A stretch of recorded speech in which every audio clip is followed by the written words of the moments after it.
Hanchi, very good evening to all of you. Good evening to all the dear bachas, and welcome to yet another session of Obs and Gynae. Okay, so my first question is, did you all attempt the test? Yes, so the DVT based test or test and discussion is free for all. Right, the test paper is there in the daily quiz section, so each one of you should attempt the test. Okay, we will be trying to cover the most important topics for your upcoming NEET PG. And before I start today's discussion, we yesterday had another session on the eMedicoz app, which is again free for all. It is mini TND. Right, so this is what I had told yesterday also, and I'm going to say this now as well. So if I include mini TND, DVT based TND, and they both are free for everyone, right, and CBT, which is recently held just yesterday, all three test papers have 25 MCQs of Obs and Gynae, so which means that makes it near 75 high yielding MCQs in Obs and Gynae. So anyone who is appearing for the upcoming NEET PG must go through these 75 MCQs, and it will give you a very wholesome preparation of entire Obs and Gynae. It will cover PYTs, it will also cover PYQs. Okay, so yes, we are going to try and make maximum of today's session, but yes, anyone who hasn't seen yesterday's session, I would say that please go back and see the videos with annotated PDF is uploaded in the mini TND itself, so anybody can go and watch the video and the discussion. Okay, so I think for today's paper, anything above 20 or 20 or more is a very good score, right? But please remember, when I say that, the test paper that I have made for today's session is not difficult at all.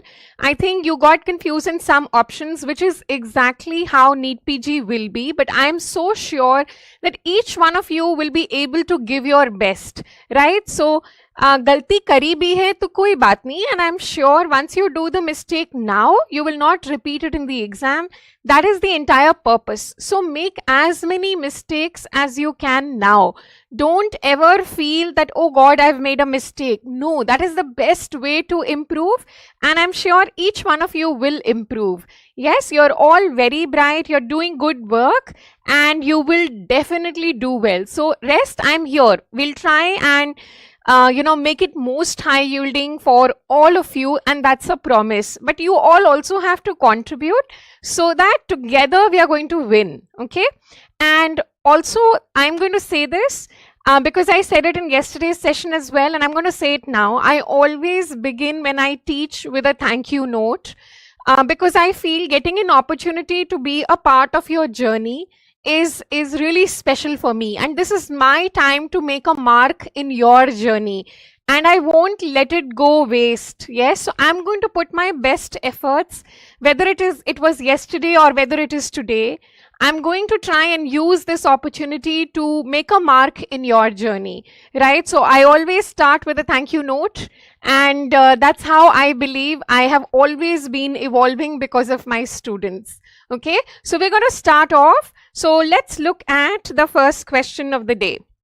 Okay, wasn't a difficult one, so I will keep discussing the difficulty level as well. So what do you think is the answer? So the question here is primary PPH, right? So what should be the answer if it is primary PPH? Remember, it is going to be uterine atony. What is the second leading cause, beta? Batao, what is the second leading cause? So after uterine atony, what comes next? What comes next is trauma to the genital tract. So trauma is the second leading cause, and uterine atony is the first cause. Okay, now quickly tell me, and I'm sure you remember it from yesterday's class as well, primary is if it happens within 24 hours, right? Do you remember the definition for secondary PPH?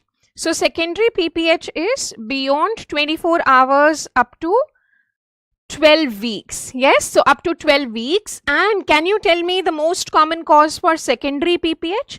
So remember, for secondary PPH, it is going to be retained tissue. Yes, it's not the entire placenta. It is only bits and pieces. So some of you make this mistake.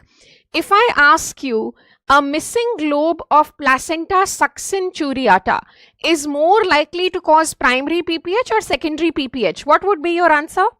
Beta ji, don't answer it as secondary PPH. If an entire lobe is left behind, it is mostly going to cause primary PPH. Okay.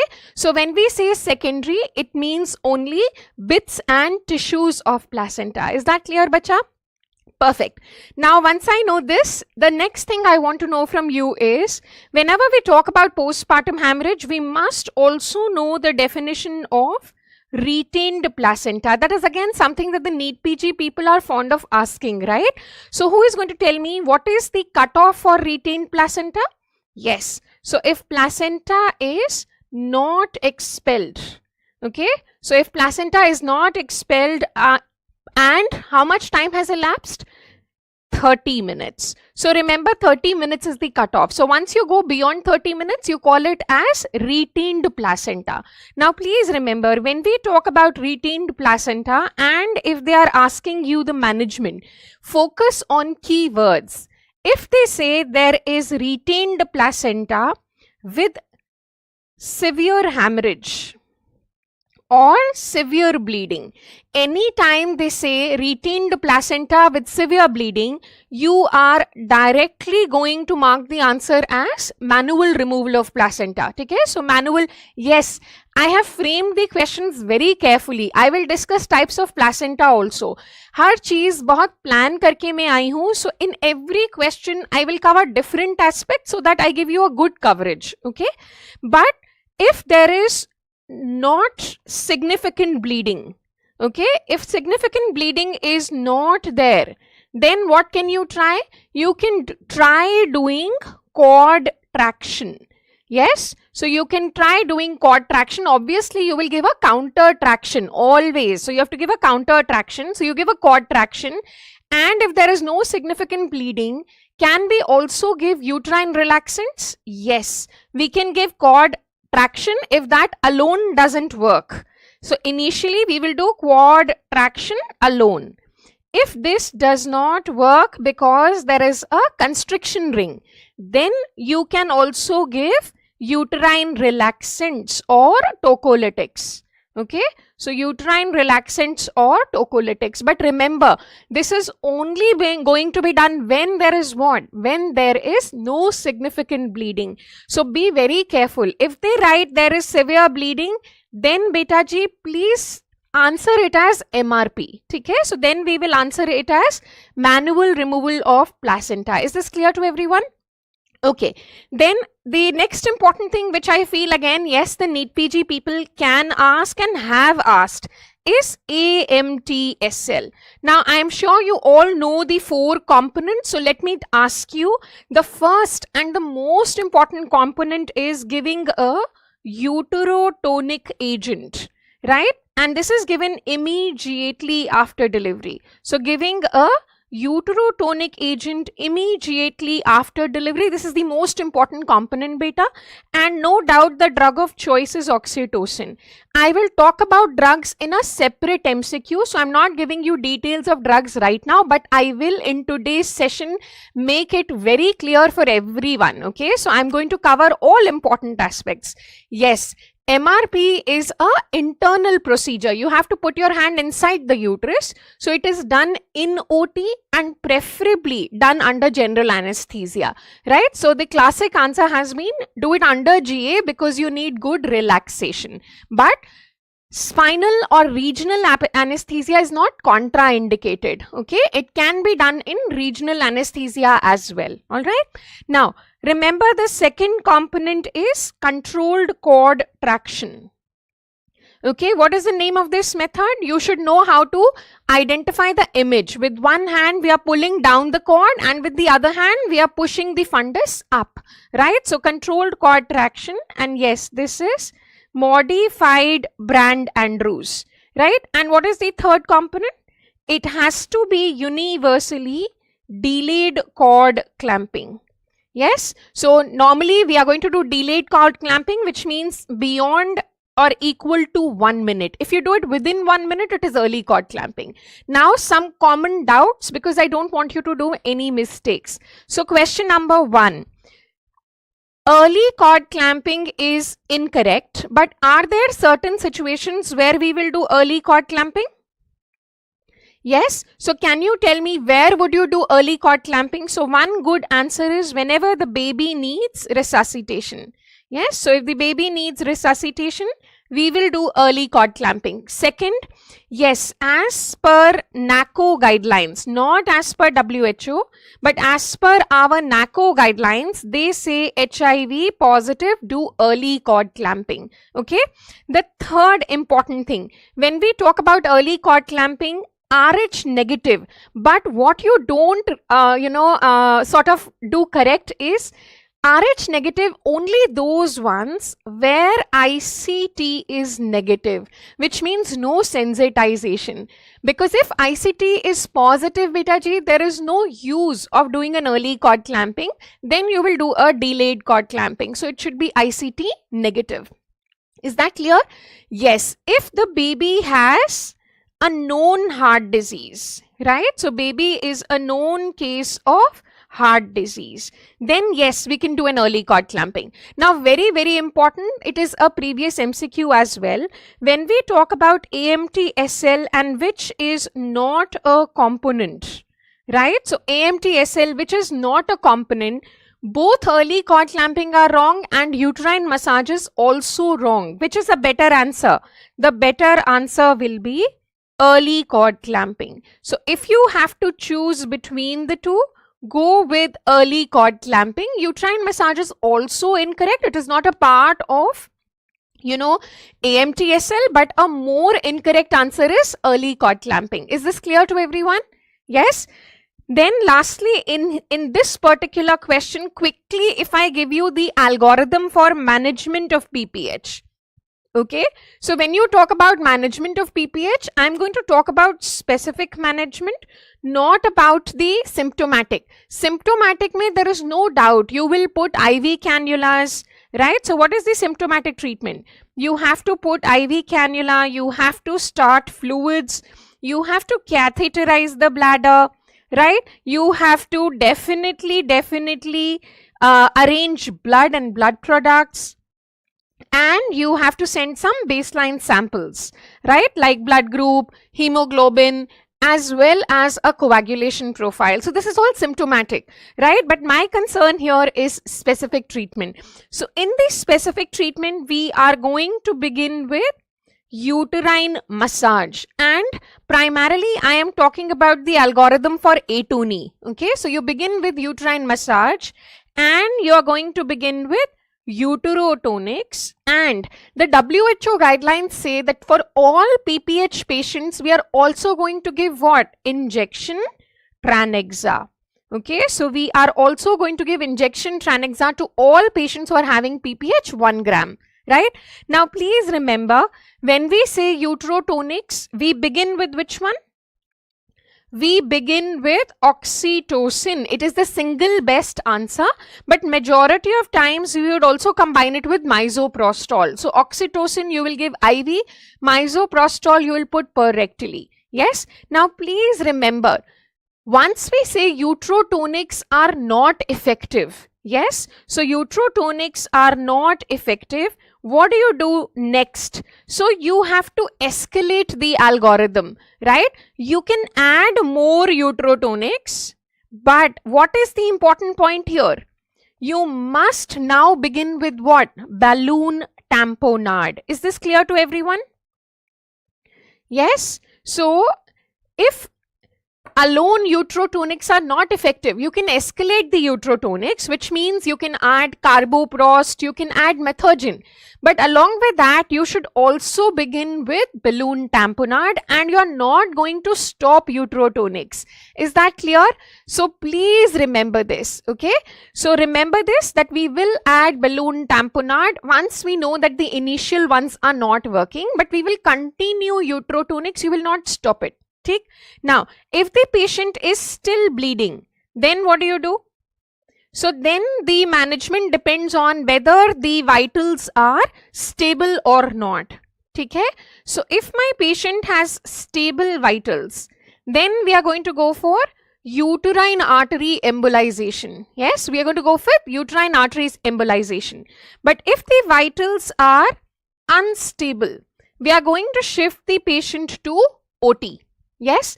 Now tell me, what will you do in the OT? I am saying vitals are unstable. You have shifted the patient to OT, but I want to know, what are you going to do in the OT? Are you going to do B-Lynch? No. No, that is the error that you do. Please understand, if vitals are unstable, don't mark next step as, B-Lynch. B-Lynch needs time. Okay, so once we say it is unstable, what you are supposed to do is what? Yes, stepwise pelvic devascularization. Okay, which means you begin with which vessel? You begin with uterine artery ligation. Yes, so you begin with bilateral uterine artery ligation. Then you will go to tubal branch of ovarian artery, right, which is anastomosing with the uterine artery. So then you are ligating the anastomosis between uterine artery and ovarian artery. Is that clear? Now suppose UAE is not available and the patient is stable, then what do you do next? Then you add B-Lynch. Okay, then you go to B-Lynch. Now my second question, listen to me very carefully. I want to ask you, you are doing a cesarean section, yes, and your patient is having PPH. Tell me this, you're doing a cesarean and your patient is having PPH. You have started uterotonics, but she is still bleeding, right? What would you go to? Would you now do a balloon tamponade or you would now go to B-Lynch? What would you go to? Yes, so very, very important. Please remember, once they say you are doing a cesarean section, the abdomen is open, you already have access to the uterus is also open. So now don't mark it as balloon tamponade. Do you understand? Now you will proceed to B-Lynch. Uterotonics will continue. Do you understand this? Uterotonics will continue, but we will omit balloon tamponade and we will go on to B-Lynch. Is that clear? Quickly give me a thumbs up. I can see each one of you is answering wonderfully. So good. We will stick to concepts and we will not make mistakes in the exam. Okay? Perfect? Chalo. Let's go on to second question, a very important one for your NEET PG exams. Yes, which is true about development. Okay, so which is true? Now tell me, is testosterone secreted by Sertoli cells? No, this is a false statement. Testosterone is secreted by what cells? It is secreted by the Leydig cells, right? Okay. AMH is secreted by Leydig cells. Is this correct? No, this is also incorrect. AMH is secreted by Sertoli cells. Now, the doubt, ma'am, is AMH same as MIS? Yes, beta ji. Anti-Mullerian hormone and Mullerian inhibiting substance are same bacha, right? So don't get confused in the exam. And how have we taught you? We have taught you MIS ends with S. So it is going to be secreted by the Sertoli cells, right? At what time? The Sertoli cells start secreting MIS by 7 weeks and Leydig cells start secreting testosterone by 8 weeks. Okay, so testosterone comes by 8 weeks and AMH or MIS will come by 7 weeks. Okay, AMH causes involution of the Mullerian ducts. Yes, that is why it is called as MIS or Mullerian inhibiting substance. It will cause disappearance of the Mullerian ducts. Yes. Okay, we will talk about it in a moment. What is wrong with option D? It is an important option. It is an MCQ by itself. So tell me, the answer is not LH. LH is not the first stimulus. What is the first stimulus? The first stimulus for release of testosterone from fetal testes is HCG. Okay, it is HCG. LH is the stimulus in adults or later in life. So LH will act on Leydig cells, and they will then secrete testosterone in later life. Can you tell me why HCG is also able to do the same thing?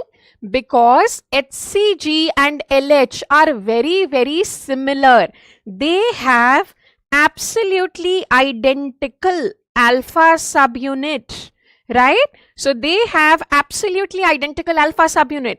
What is special about beta? So if you've attended my class, you know that beta subunit is not identical, but it is quite similar to beta of LH. So it can actually act on the LH receptors. Yes, so that is why the LH is also able to act, and therefore it comes to a very important MCQ.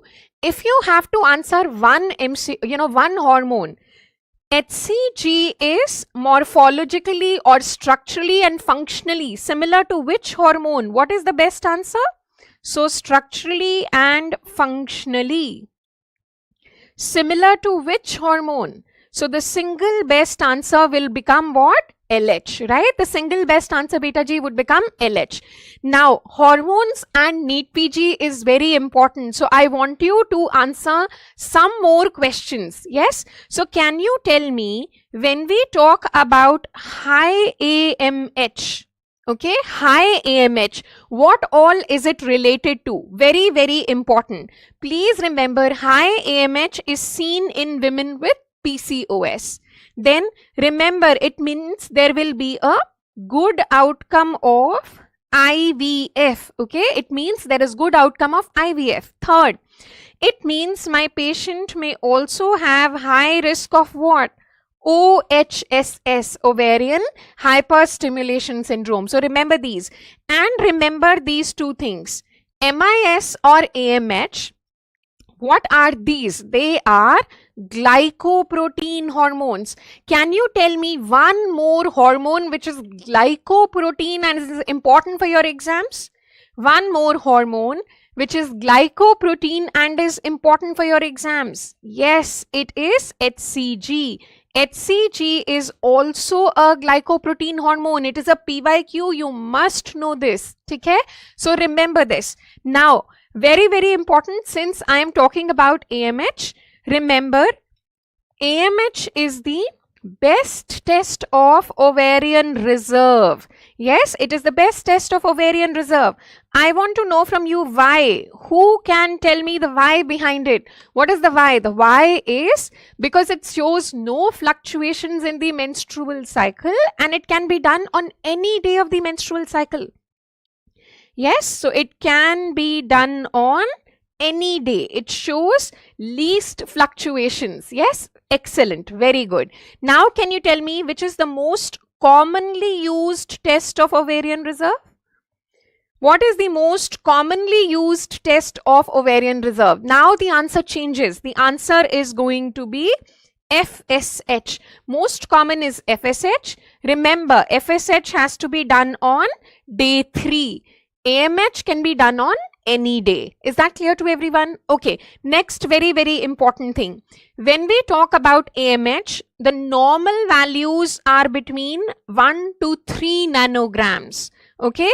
Who is going to tell me what are normal values of FSH? They are between 4 to 10 international units. Right? 4 to 10 international units. But important kya hai? If the AMH values are less than 0.5, NEET PG में ये पूछेंगे, मगर maybe they give it as less than 1, but the best answer is less than 0.5 is poor reserve. So lesser value is poor reserve. Can you tell me what about FSH? What value is poor reserve?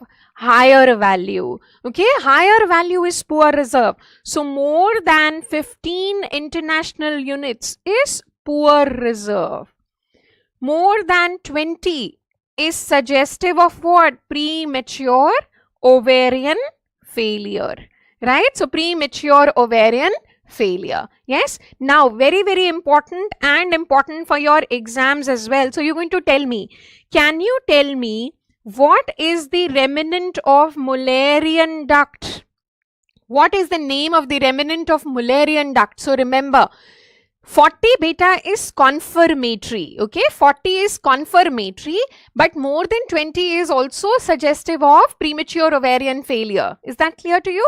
Yes? Now, remnant of Mullerian duct ka kya naam hai? Remember, it is called as hydatid of Morgagni. Also called as what? Appendix of testes, okay? It is also called as appendix of testes. All right, but also remember the term hydatid of Morgagni. Now, can you tell me when we talk about, Wolffian ducts, what are the name of the remnants? I'm sure you all know the names. Can you tell me the name of the remnants? So, Epuphoron, Paruphoron, Gartners, right? Epuphoron, Paruphoron, and Gartners. I want to know from you, what is the location of these three? Epuphoron, Paruphoron, Gartners. What is the location? So remember, they are located in the broad ligament. Yes, so they are located in the broad ligament. Is that clear to everyone? Yes, so these are some of the important points from development question, but one PYQ which is actually not a nice question, but I will still ask you. Gene for AMH or MIS, where is it located? कौन बताएगा? Gene for MIS or AMH, where is it located? It is a PYQ, so I want everyone to answer. Which chromosome? Remember, and it's a NEET PG question, so chromosome 19. Yes, chromosome 19. Yes, good to go everyone. Perfect, very good. I can see all of you are answering. So 3 cheers for all my dear bachas. Everyone is doing well. Great going. Let's go on to the next question. Again, something that the NEET PG people are fond of asking. I covered about this yesterday in the class as well, and I'm going to cover some more important points about it. So, which of the following is not mediated by estrogen? Not mediated. What is the answer, bacha? Yes, very important. Pubic and axillary hair growth. Yes, so chromosome 12 पे उसका receptor होता है. Gene for the receptor is chromosome 12. Okay, चलो. Pubic and axillary hair growth is done by androgens, right?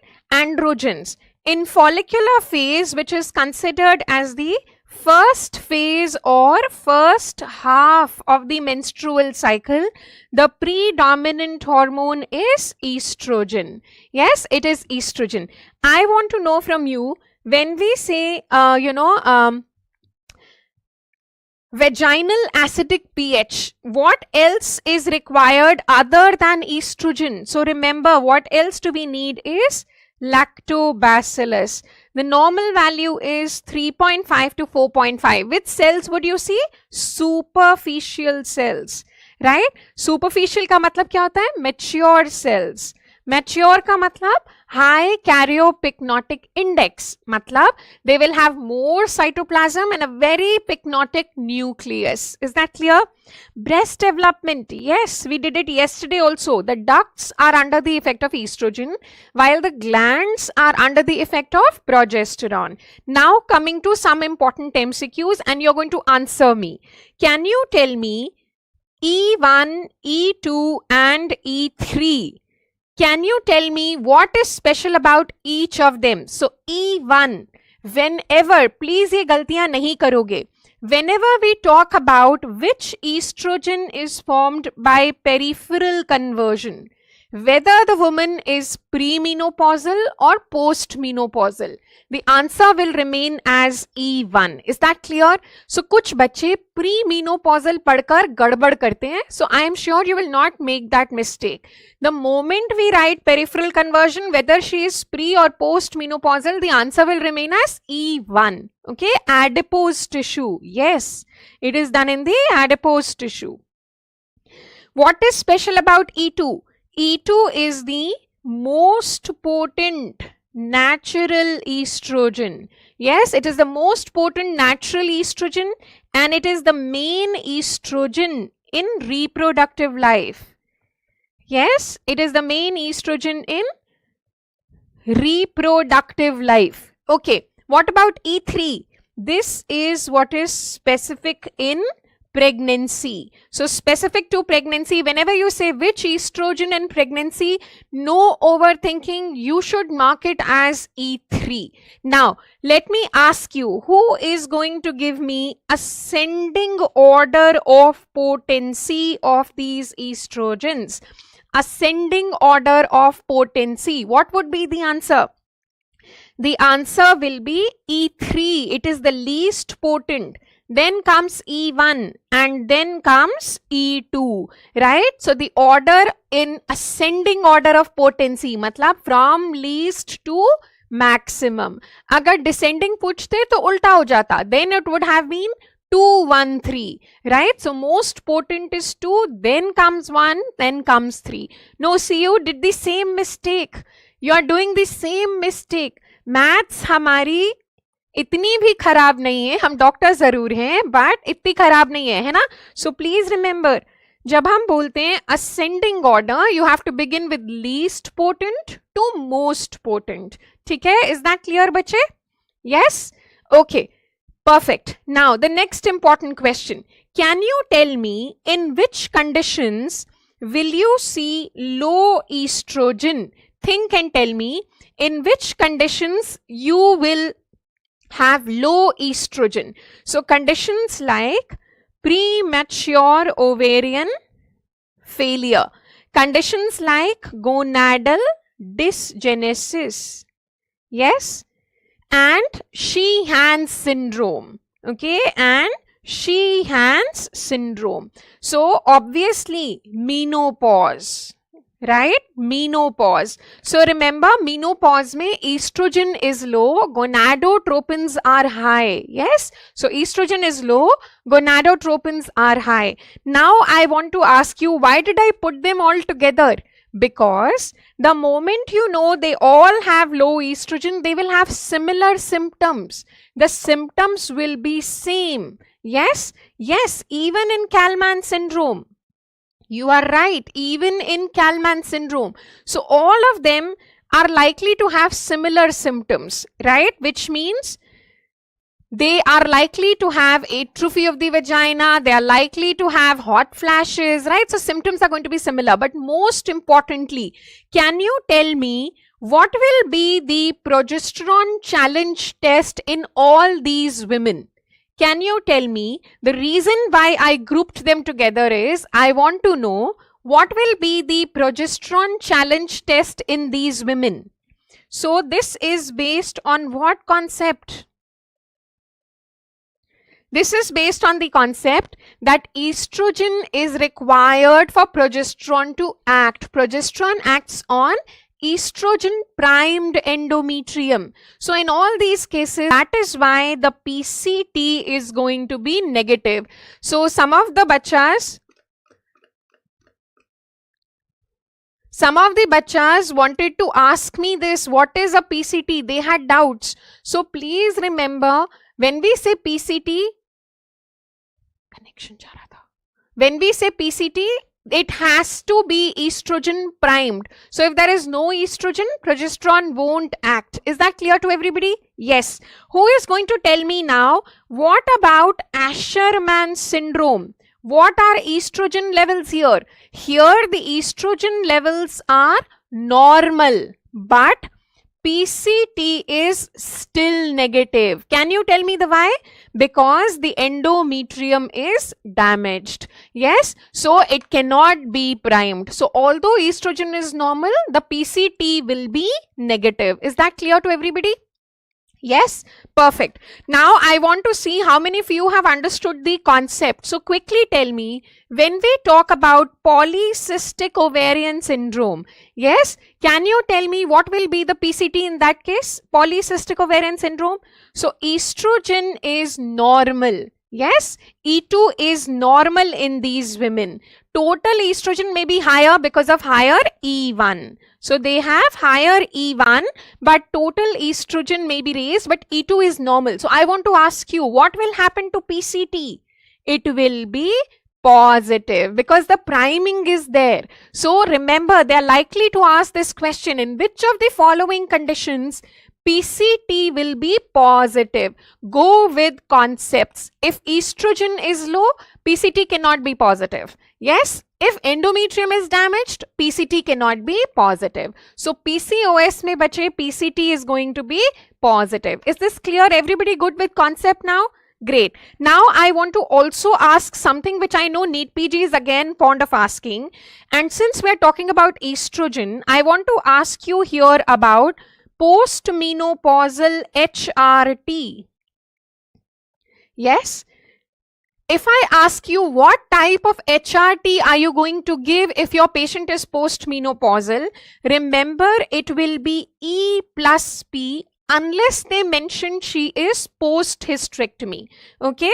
So if they say she is post-hysterectomy, right? So if they say she is post-hysterectomy, then you will give E alone, right? So then we will give E alone. Very, very important. When we talk about vaginal atrophy, and again, yes, you've been constantly asking me, so I will say, when we talk about most common cause of postmenopausal bleeding, overall it is atrophy. Polyp is an important cause, but not the single most common cause. It is a very small group of study which says polyp of 100 women only, right? So we don't change answers based on any studies. So it is an important cause, but overall cause is atrophy. Yes. If we say most common cause of postmenopausal bleeding in India, only if in India is mentioned, are you going to go with cancer cervix? Is this clear to everyone? Yes. So vaginal atrophy may, yes, it has to be local estrogen, whereas here it is systemic, right? So for hot flashes, right, there you are going to give what type of therapy? You are going to give E plus P type of therapy, right? If she is, post-hysterectomy, then E alone, right? And if there is vaginal atrophy, you're going to give local estrogen. Now, please remember this, because again, NEET PG is fond of asking, when you give E plus P type of therapy, which cancer risk is increased in a postmenopausal patient? When you give E plus P, which cancer is increased? Breast cancer. Yes, so remember here it is going to be breast cancer. Second, when you talk about E alone, if you give E alone to a woman where uterus is present, then which cancer will happen? Then it will cause endometrial cancer. And this is exactly why we don't give E alone, right? We will give E plus P. Also remember, when we talk about HRT and we are talking about local estrogen, do we need to add progesterone? No. No need to add progesterone because the absorption is very, very minimal, right? So then we don't add progesterone to it. Is this clear to everybody? Yes. So please remember, all contraindications of estrogen, typically wherever the risk of thrombosis is high, for all contraindications of estrogen, postmenopausal HRT will also be contraindicated. For example, women with coronary artery disease, women with stroke, women with venous thromboembolism, women with breast cancer. Yes, in all these patients, estrogen is contraindicated. So, will I give hormonal therapy? No. What are you going to give? You are going to give SSRIs, right? So, then you're going to add SSRI. Is that clear? Okay, one question we did yesterday and I'm going to ask you today. Can you tell me the cervical mucus and estrogen role? What do you see? Because that is again something that the NEET PG is fond of asking. I covered it yesterday. What is the kind of cervical mucus? So please remember, it is thin, it is copious, it shows furning and spin barcate. right? So thin, copious sperm, ferning and spin bucket. And remember, for ferning, we need high estrogen and high NaCl. Okay, so high estrogen and high NaCl is what we need for ferning. Okay, is that good for everybody? Chalo. In the next question, I will do the drugs for you, the ones which I feel are most important for NEET PG, especially with respect to PPH management and so on. Okay, so now tell me, what is the maximum dose of carboprost that can be used for management of PPH? So how many of you did it right? Did you do this wrong? Right, so the answer is 2 milligrams. So first drug that I'm going to cover for you is carboprost, and I am going to write about it under it itself. Please remember, this is also called as dinoprost and hemabate. Okay, quickly, which prostaglandin is it? PGF2 alpha. That is the first thing. Second question, what is the route? Intramuscular. Third, what is the dose? 0.25 milligrams, and it can be given up to 8 times, right? Okay. Question number on fourth question, can we use it for AMTSL? No, it is not used for AMTSL. Do we use it for treatment of PPH? Yes, we will use it for treatment of postpartum hemorrhage. Do we give it to someone who has asthma? No, we will not give it to someone who has asthma. What is an important side effect, beta ji, batao? Diarrhea. It can cause very significant diarrhea. Please do not confuse dinoprost with the next drug that I am writing. The next drug is dinoprostone. It has O-N-E. What is this? This is PGE2. Is it available as an injection? No, it is available as a gel. Do we use it for PPH? No, we don't use it for PPH. We don't use it for what? We don't use it even for treatment of PPH or prophylaxis of PPH. Yes, what do we use it for? Induction of labor. Induction of labor. Do we use carboprost for induction of labor? No, it is not used for induction of labor ever. Please remember this. It is not used for AMTSL. It is not used for induction. Okay? Dose 0.5 milligrams. Yes, 0.5 milligrams. Side effect, it can do hyperstimulation. Yes, it can sometimes do what? Hyperstimulation. If you don't put it correctly, right, if you don't give the right time gap, then it can cause hyperstimulation. And how many maximum doses? Maximum doses is 3. Time gap between dinoprostone and oxytocin. So, dinoprostone and oxytocin के बीच में time gap कितना होना चाहिए? 6 hours. Okay, 6 hours. So, this is the second important drug. Third, oxytocin. Okay, so the third drug that I'm going to write for you is oxytocin. Chalo, quickly batao. Do we use it for AMTSL? Yes, we do. It is the drug of choice. What is the dose? 10 international units. We can give IM or IV infusion. Never use IV bolus. Can you tell me the side effect if you use IV bolus? What is the side effect? It is going to cause hypotension. Okay, it will cause hypotension. Another important side effect we should know. Do we use it for treatment of PPH? Yes, it is again the drug of choice for treatment of PPH. And dose, we start with 20 international units. We can go up to 40 international units. Route, IV infusion. What side effect can it cause here? Remember, water intoxication. When you give large doses, it can cause water intoxication. It has ADH-like action. Yes, good to go everyone? Perfect. And T half is important. It has a very short half-life of 3 minutes. Okay, T half is 3 minutes. Is that clear to everybody? Perfect. And the last drug on the comparative note that I want to do for you, or maybe the second last, is misoprost. Quickly tell me, what is it? Which prostaglandin? PGE1. Okay, E1. Do we use it in AMTSL? Yes.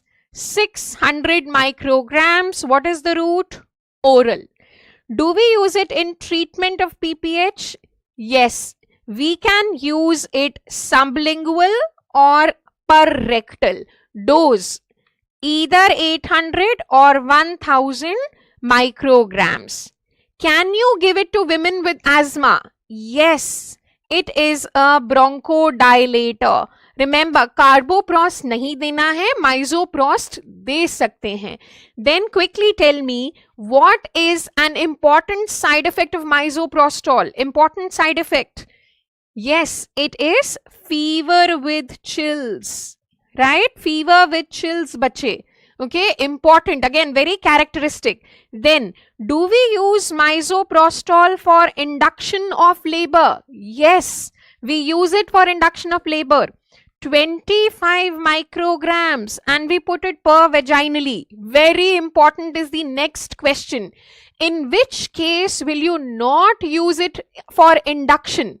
In which case will you not use it for induction? So remember, it is contraindicated in previous cesarean. Again, something that the NEET PG people are fond of asking. Do not use miso if she is a case of previous cesarean for induction of labor. Okay? Okay. Then, the next question. Do we use it for MTP? Yes, we use it for MTP. What is the dose in the first trimester? So, in the first trimester, 800 micrograms.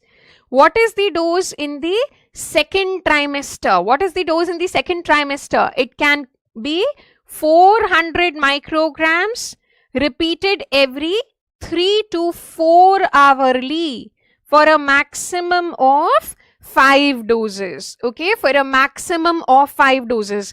Why? Because if you give it for induction of labor in previous cesarean, it will cause rupture uterus, right? So it causes hyperstimulation and it will cause rupture uterus. Yes? Okay, the last drug for now is going to be methergin. Quickly you will answer. Methergin is methyl ergometrine. Right? Methyl ergometrine. What is it used for? Is it used for AMTSL? Yes. Can we use it for treatment of PPH? Yes. Do we use it for induction of labor? Never, never, never. We don't use it for induction of labor. Yes, obviously, oxytocin is most commonly used for induction of labor, beta. Okay. Now, please remember, methergin is 0.2 milligrams and intramuscular. 0.2 intramuscular. Important MCQ. What is the side effect? Hypertension. So remember, misoprostol and oxytocin will cause hypotension. Methergin will cause hypertension. So where is it contraindicated?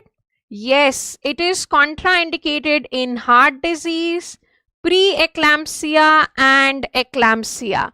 Yes, again, RH negative, yes, especially if ICT is negative. Okay, and twin pregnancy. As long as the first twin is not delivered. After the delivery of the first twin, you can give it. Okay, but not before the delivery of the first twin. So these are comparative trials of what you need to know about drugs and the most commonly asked MCQs from these drugs. Okay, good to go everyone? Aage badhe? Chalo, perfect. Let's look at the next question. Which feature will be associated with imperforate hymen in a 16-year-old girl? What is the answer? Acute urinary retention. Yes. Now, why is option B wrong? Because the secondary sexual characters are going to be normal. Please remember, imperforate hymen is an important topic for your NEET exam. It is repeatedly asked. Remember this. Everything is normal in imperforate hymen except the hymen. So if they ask you karyotype, it will be XX. If they ask you secondary sexual characters, it will be normal, which means breast has to be more than or equal to Tanner 2. Okay. If they ask you about FSH, LH, normal. Ovary, normal. Uterus, normal. So everything is going to be normal. What are the key words they give you as hints? Cyclical pain. Yes, keywords are cyclical pain. Remember this. What can be acute presentation? Acute urinary retention. Now please remember, there is definitely increased risk of endometriosis, right? Endometriosis. Can they cause hematocolpos and hematometra?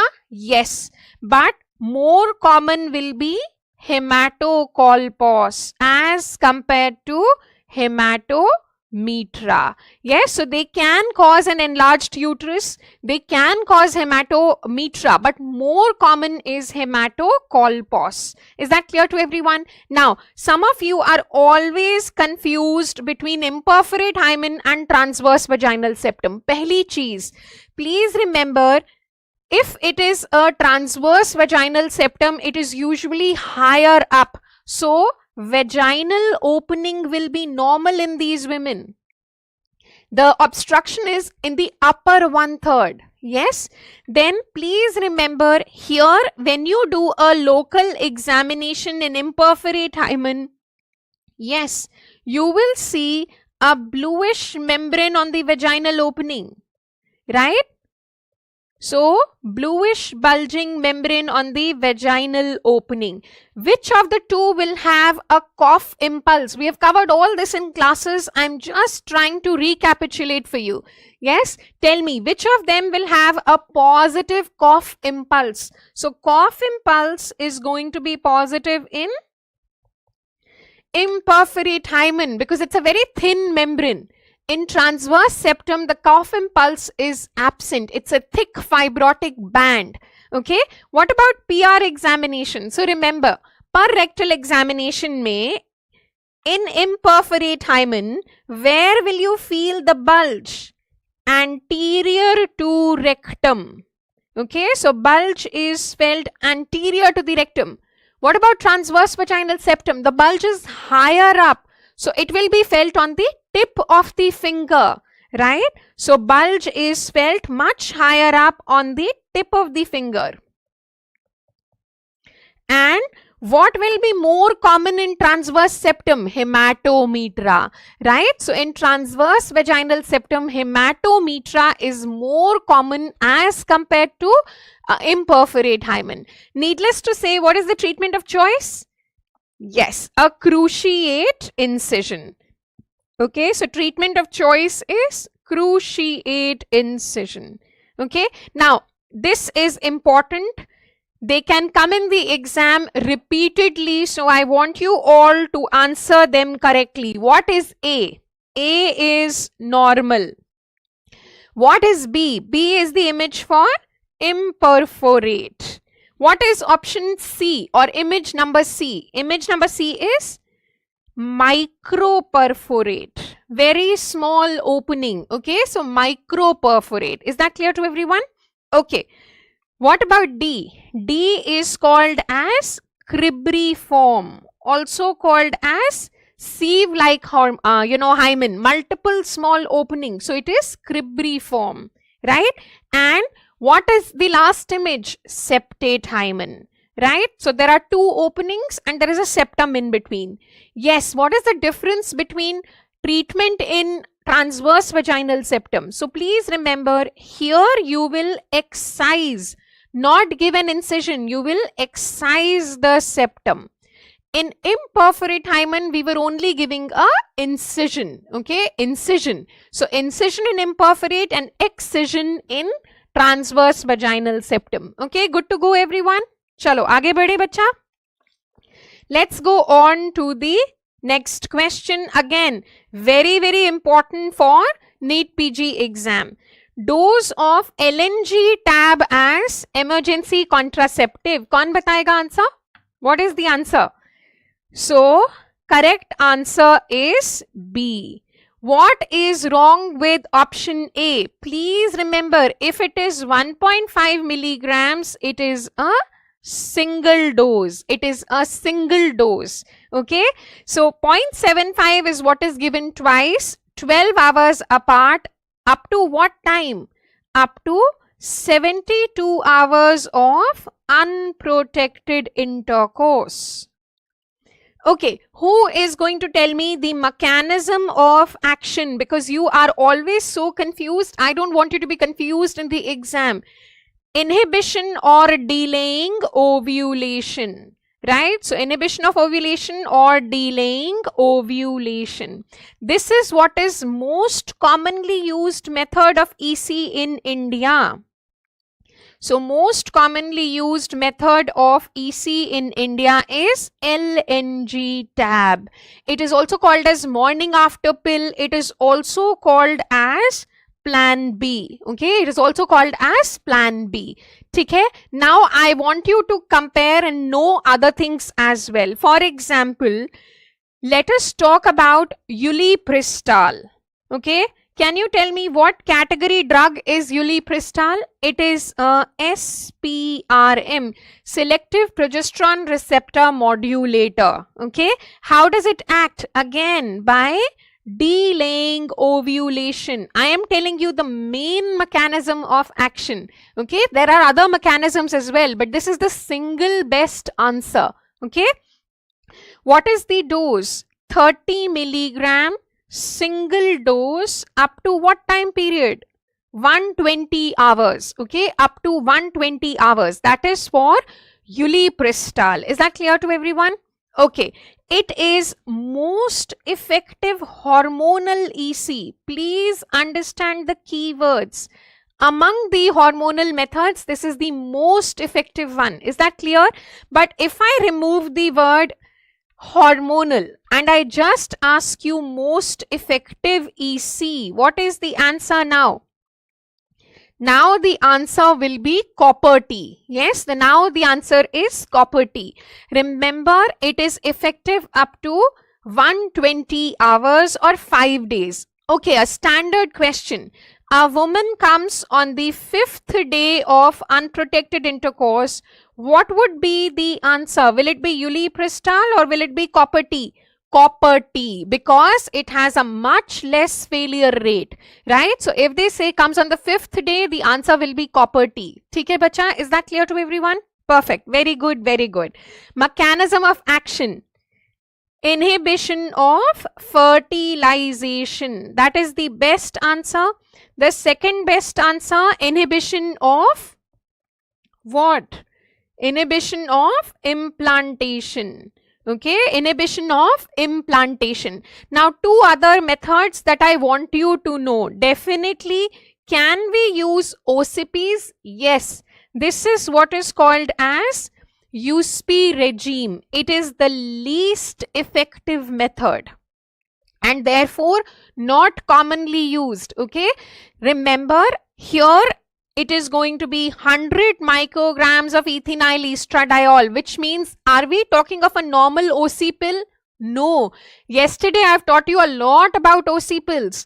The normal OC pill is a low dose pill. So low dose pills are not used as EC. It has to be high dose. Okay. So these are much higher doses. So 100 micrograms of this plus 0.5 milligrams of LNG. And it has to be repeated after 12 hours. So total dose becomes 200 of EE and 1 milligram of LNG. Is that clear? So very important, please remember this. Okay. Now, Some other things that I don't want you to be confused because NEET PG will confuse. What about mifepristone? Yes, it can be used as EC, but as of now, it is not WHO approved or FDA approved, but many countries are using it. So when the NEET PG people ask you which is not an EC, okay, go for danazol. Okay, when they ask you which is not an EC, go for danazol. Mifepristone is used in many countries as an emergency contraceptive. It is also called as RU486, but the dose is not that of MTP. MTP mein we were using 200 milligrams. Here, beta ji, we are going to use only around 10 to 25 milligrams. The problem is it is not easily available in these doses. Like in India, the only dose you are likely to get is 200 milligram or 600 milligram. For EC, we only need very small doses like 10 to 25 milligrams. Then, Mirena. Please remember, Mirena is as effective as copper T for emergency contraceptive. But again, as of now, it is not WHO approved, but it is still used as EC. So remember, danazol is not an EC. Misoprostol is not an EC. It is a abortifacient. So it is not an EC. What about mini pill? What about mini pill? Please remember, mini pill ka dusra naam kya hai? Progesterone only pills. They have very small amounts of progesterone. Is it used as an EC? No. So these are not used as an emergency contraceptive. Is that clear to everyone? So emergency contraceptive is important for your exams. Please do it right. Okay. Will you promise me that you will do it right? Okay, perfect. Let's go on to the next question now. Your patient is a 26-year-old lady. She has come after evacuation of complete mole at 2 months. And she shows cannonball metastasis, right? What has she developed? She has developed choriocarcinoma, right? But now you have to tell me, this lady has mets in lungs.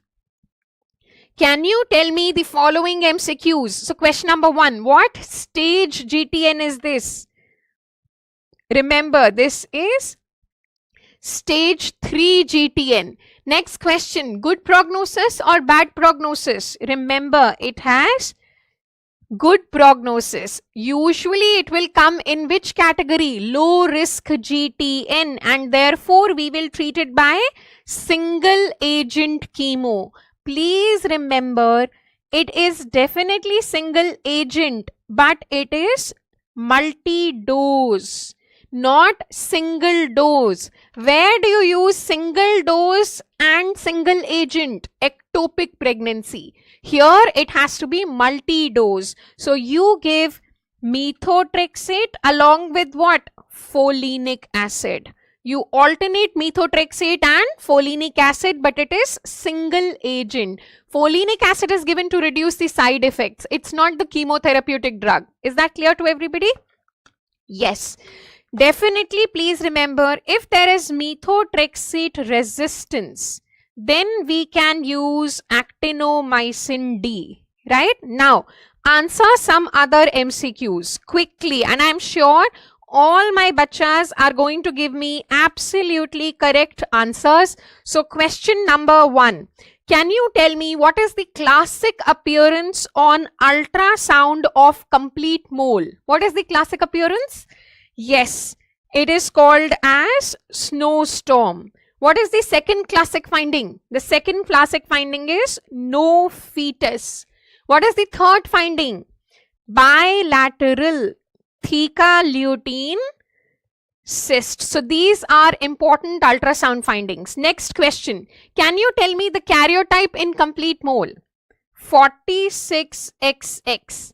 Monospermic or dispermic? Jaldi se batao. The chat box is on fire. That's amazing. I am so proud of each one of you, and I want you to know this, that I am proud of all the efforts that you are making day in and day out. Okay, the efforts are what make you a winner. Yes, irrespective of results, you're all a winner, and that's the mindset that you have to have, that we're going to rock it like this in the exam as well. Okay, so monospermic. Now some difficult MCQs. What is the risk of conversion of complete mole into GTN? What is the risk? 15 to 20%. What is the risk of complete mole into choriocarcinoma? 4%. 4%. Okay? Please remember this. What about partial mole and choriocarcinoma? Negligible. Negligible risk, less than 1%.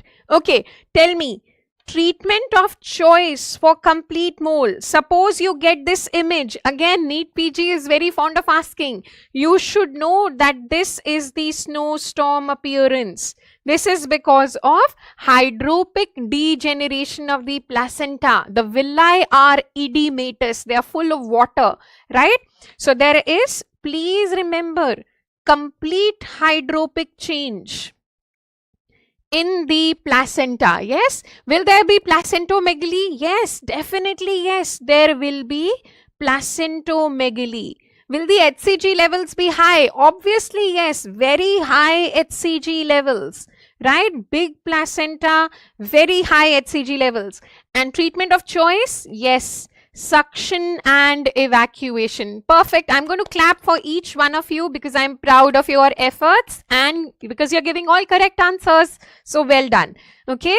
So good, good, good. Lastly, what is high risk GTN? High risk is if the WHO score, which is a modified score, is more than or equal to 7. We will give EMACO. Please remember, all stage 4 are also called as high risk. They will also receive EMACO. What is low risk? Low risk is WHO score of less than or equal to 6. Single agent methotrexate, right? And remember, all stage 1 are automatically low risk. All stage 1 are automatically low risk. Good to go, everybody? Aage bade? Okay, you know, I would always say that what am I doing? I am building an army of doctors. Yes, so you're all soldiers and you're going to go out there and win it. Yes, are you going to win it or not? You have to write this. In it to? Tell me, are you in it to win it? So you will complete this sentence. I am in it to dash. Chalo, bhar ke dikhao. Fill in the blank. In it to dash.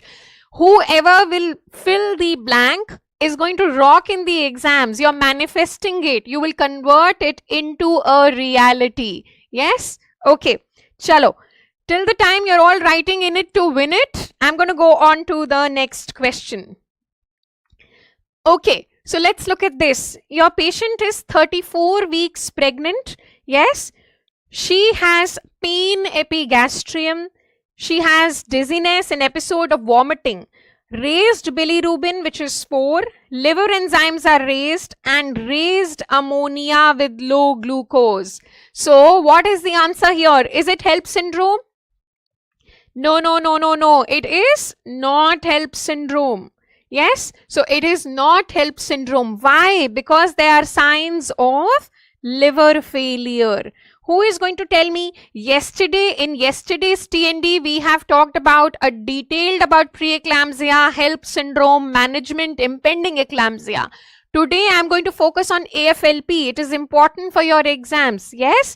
So, liver failure. What are these levels? So, if my patient has encephalopathy, if my patient has high ammonia, low glucose, what else? If my patient develops coagulation failure, if my patient develops hepatorenal syndrome or develops pancreatitis, which is a secondary complication of acute liver failure. So these will all be taken as signs of liver failure, and we will change the answer to acute fatty liver of pregnancy. Now, let me ask you, is it a common disorder in pregnancy or rare? Please remember, it is a rare disease, not a common one. Quickly give me answers. In which trimester will you see it? Third trimester, right? That is why it is a close DD for HELP syndrome. Next question. Can you tell me the most common presentation? It is again pain epigastrium, like that of HELP syndrome. That is why a close DD. Yes. Next question. More common in primies or multis? It is more common in primigravida. Okay. Remember, twin pregnancy and male sex of the fetus are also important risk factors. Then the doubt which will confuse you in the exams, but my bachas will not get confused. Can you tell me if the question also has pre-eclampsia in this? Suppose if I told you that the blood pressure is 150 by 96 or 100 millimeters of mercury, will you keep the answer as AFLP or will you change it to HELP? So please remember, pre-eclampsia is also a risk factor for AFLP. Just on the basis of AFLP, pre-eclampsia or high BP, don't answer it as HELP. 50% of patients, okay, 50% of patients of AFLP will have pre-eclampsia.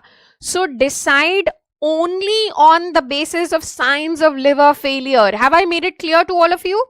Yes. So please remember this, right? Decide on the basis of whether signs of liver failure are present or not. If present, keep the answer as AFLP, even if BP is high. Okay, is that clear? Okay. Quickly, I also want you to know, because it is acute liver failure, the management is termination irrespective of POG. Okay, so termination irrespective of POG is the management. Quickly, because I feel NEET PG can ask, I am just highlighting the key difference with obstetric cholestasis, right? So quickly tell me, what is the diagnostic test? I am waiting for the answers. Diagnostic test, I am telling you, diagnostic test is serum bile acids. Would they have pain? No, never. They don't have pain. What do they have? Pruritus. Their most common presentation is pruritus. Important, NEET PG will ask you risk factors even here. So remember, twin pregnancy is a risk factor. Previous history of obstetric cholestasis has a very high risk factor or recurrence risk of 70%. Okay, they have a recurrence risk of 70%. Now tell me, what about hormone? Which hormone is responsible for it? It is estrogen. Okay, it is estrogen. Is that clear? So these are important. Next, what drug do you give? Ursodeoxycholic acid. Okay, ursodeoxycholic acid. What can they do to the baby? Sudden IUD. They can also cause mass meconium aspiration syndrome, and it can cause preterm labor. These are the problems to the fetus. Sudden IUD, mass meconium aspiration syndrome, and preterm labor. Okay, last question. When do you do termination of pregnancy? Remember, the single best answer is 37 weeks. If it is not in the options, go with 38. Don't go with 36. Yes, single best answer I said is 37. If it is not, then go with 38 weeks. Is this clear to everyone? Good to go? Chalo, very good. Let's go to the next question. We have covered a lot about occipito-posterior yesterday. You should have all done it right. But I will tell you some other things that can come in the exam from this part. So if the fetus is in OP, occipito-posterior position, what is not true? So we all know FHR has to be towards the flanks. Okay, FHR has to be towards the flanks. The other things are correct. Okay, now quickly tell me, what position is this? Can you identify? So you are going to just follow the steps I have taught you in the class. What is the first step? Look for triangular fontanelle. Yes. See whether it is close to sacrum or symphysis pubis.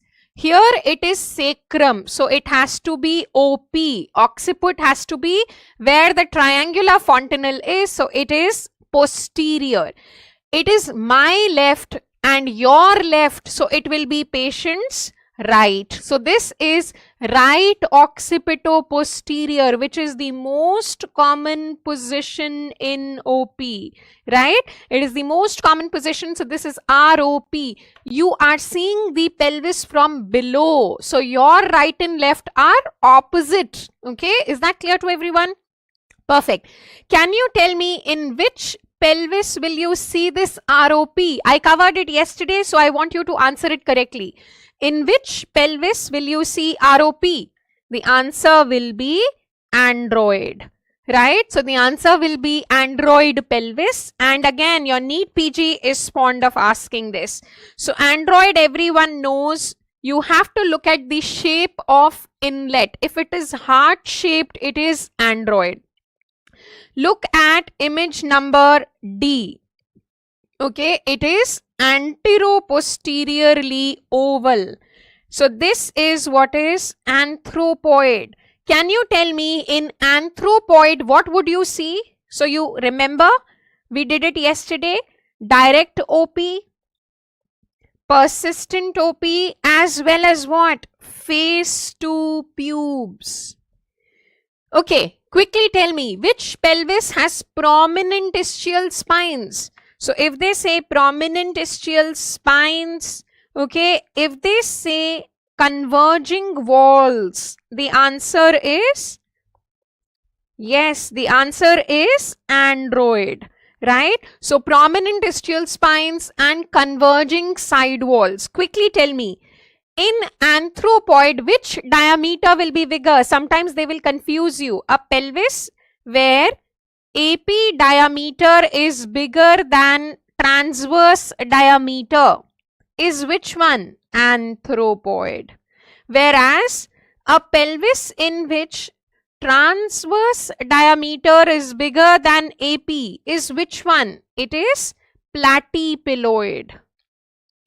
What presentations, quickly tell me, what presentations will you see in platyploid pelvis? It has to be face presentation and brow. Please remember, face and face to pubes are different. They are not same. Face is in platyploid, face to pubes is in anthropoid. Is this clear to everyone? Yes? Okay. Now quickly tell me, when we talk about Naegeli's pelvis, what can you recall? So Naegeli's is one ala absent. Yes, so one ala absent is Naegeli's. What about Roberts? Both alae absent. Yes, both alae are going to be absent. So remember these things and go and revise OP. Whatever I did yesterday, we covered management, we covered every single thing about OP yesterday. So those of you who haven't attended mini TND, please go and see the video. You would absolutely, want to know it because it's not going to be a waste of time. Okay? Chalo. Next. Some students are always confused in this topic. So can you tell me, what is the next step in the management of Rh negative if the ICT is 1:8 at 28 weeks? So remember, 1:8, is it less than critical titer or more than critical titer? Okay, so we have covered it yesterday, bache. Meet deep transverse arrest is android. Okay, it happens when there is a short anterior rotation. So DTA is android. Okay, we covered everything in detail yesterday. You can go to the mini TND. It's free for all and see the discussions. Okay, so 1:8 is less than 1:16. Half of you don't understand this. Okay, it's not more, it is less, and therefore the answer has to be repeat ICT after 4 weeks. Repeat ICT after 4 weeks. If the value is more than or equal to 1:16, like 1:32, 1:64, they are all more. Here the answer would be go for MCA Doppler, right? Go for MCA Doppler. Now again, this itself is important for NEET PG. Why are we doing MCA Doppler? Because we want to look for fetal anemia. It is the best way to look for fetal anemia. It is a non-invasive method. Yes, mini TND on the home screen. Go to NEET TNDs. Within the TNDs, you will see mini TND. Press enroll, go to my courses, and you will be able to access all videos with annotated PDF and test papers. Okay, right. So it is non-invasive. What are you going to look for? Batao. Yes, important for NEET PG. Peak systolic velocity. Yes, if it is more than or equal to 1.5 MOM, multiples of median, then it is considered as significant anemia. Next important MCQs, because I feel my students make mistakes. Some people are already asking. This is again very important for exams. In which conditions anti-D is not to be given? Can you tell me? Number 1, any MCQ where ICT is positive. Beta, if ICT is positive, the maternal-fetal hemorrhage has already happened. Sensitization has happened. So no anti-D. Never give anti-D if ICT is positive. Second, do not give anti-D if husband's blood group is Rh negative. If husband's blood group is Rh negative, the baby cannot be positive. So no anti-D. Third, the fetus is Rh negative. If the baby is Rh negative or the fetus is Rh negative, there is no need for anti-D. So, baby blood group कब करते हैं? After delivery. If the baby is Rh negative, there is no need of anti-D. I hope you will not do these mistakes. Are you going to promise me you will not do these mistakes? Pakka? God promise? No mistakes. ठीक है?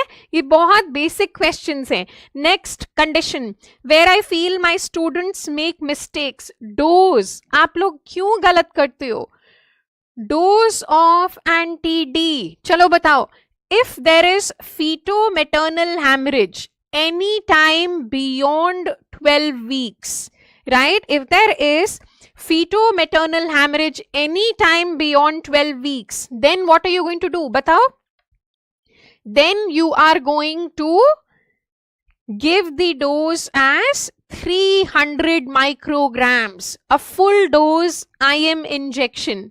And the best time to give this is at 28 weeks. Okay, so best time is 28.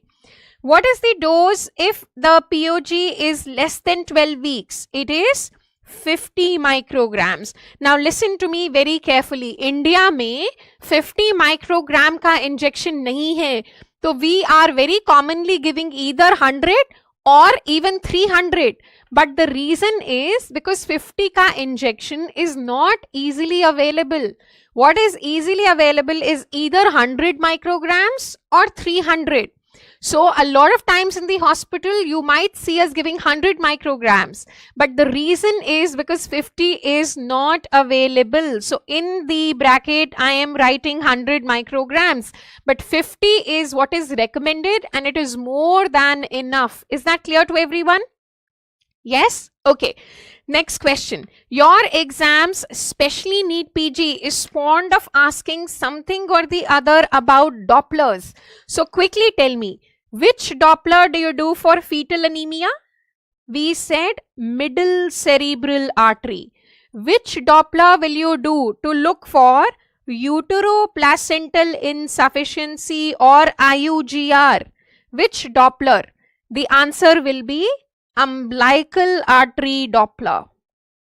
Okay, what do you look for? Pulsatility index. It will be raised. Okay, pulsatility index will be raised.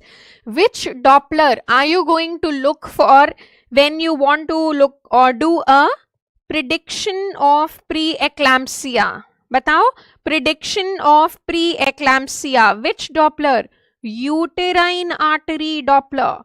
Okay, so then it will be uterine artery Doppler. Okay, last question for this topic. Can you tell me, a lady has MCA Doppler value of 1.5. Okay, MOM. Can you tell me what is the next step? Okay, a lady has MCA Doppler value of 1.5 MOM. What is the next step? What is the answer? The answer is going to be chordocentesis. Now I want to ask you, should I give anti-D before or after this chordo or no anti-D? Batao. Should we give anti-D here or no anti-D? Please, for this chordo, no anti-D. Please don't do this mistake. This is a chordocentesis where the woman is already RH sensitized. There is no role of anti-D. You will give anti-D in a chordocentesis when you are doing it for a diagnostic purpose. Here we are not doing it for diagnostic purpose. Here we are doing to look for the hemoglobin value. Is that clear to everyone? Yes? So don't do that mistake. Promise? Okay.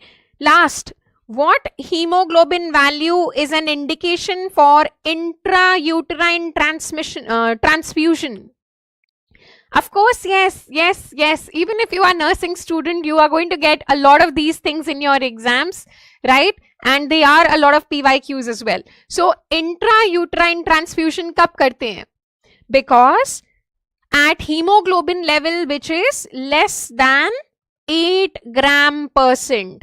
Okay? Hydrops kab hota hai? Hydrops hota hai if hemoglobin goes less than 5g%. What about hematocrit? Hematocrit for IUT is less than 30%. And for hydrops, it is less than 15%. Is that clear to everyone? Perfect. Well done all of you. Good job. Okay. Again, something that the NEET PG people are fond of asking. A 50-year-old lady, irregular heavy bleeding, and she has a right adnexal big mass, 10 centimeters. Endometrium shows hyperplasia. What would the adnexal mass show? Can you tell me what is this adnexal mass? Yes, this is a granulosa cell tumor. So this is a granulosa cell tumor. So what are you likely to see? Karl-Exner bodies. Why granulosa cell tumor? Tell me. Because granulosa cell tumors are estrogen producing tumors, and this is why they will increase the risk of hyperplasia and even endometrial cancer. Yes, please remember they grow to huge sizes. Okay, for example 10 centimeters or even bigger. Now I want to ask you these things. I'm going to quickly write down and you're going to keep giving me quick answers. First question. Karl-Exner we have already done is granulosa cell. You are going to tell me the remaining ones. Schiller-Duval bodies. Where are you going to see them? Schiller-Duval bodies. So endodermal sinus tumor, also called as yolk sac tumor. Perfect. Can you tell me where would we see Wohlard cell nest? Wohlard cell nest, Brenner's tumor. Okay. Samoma bodies. Who is going to tell me when the histology is serous? Yes. Okay. Rokitansky protuberance. This is seen in a dermoid. Yes, this is seen in a dermoid. Signet ring cells. Krukenberg's. Okay, signet ring cell is Krukenberg. Okay, lobules with lymphocytic infiltration in the septa. Where do you see this? Lobules with lymphocytic infiltration. Yes, dysgerminoma. Okay, dysgerminoma. And lastly, cyto and syncytial trophoblast. दोनों अगर मिलें तो what is this? Choriocarcinoma. Yes, so cytotrophoblast and syncytiotrophoblast is going to be choriocarcinoma. Very good.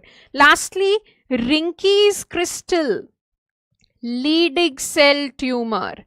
Right? So Rinke's crystal Leydig cell tumors. Perfect, perfect. Well done, well done.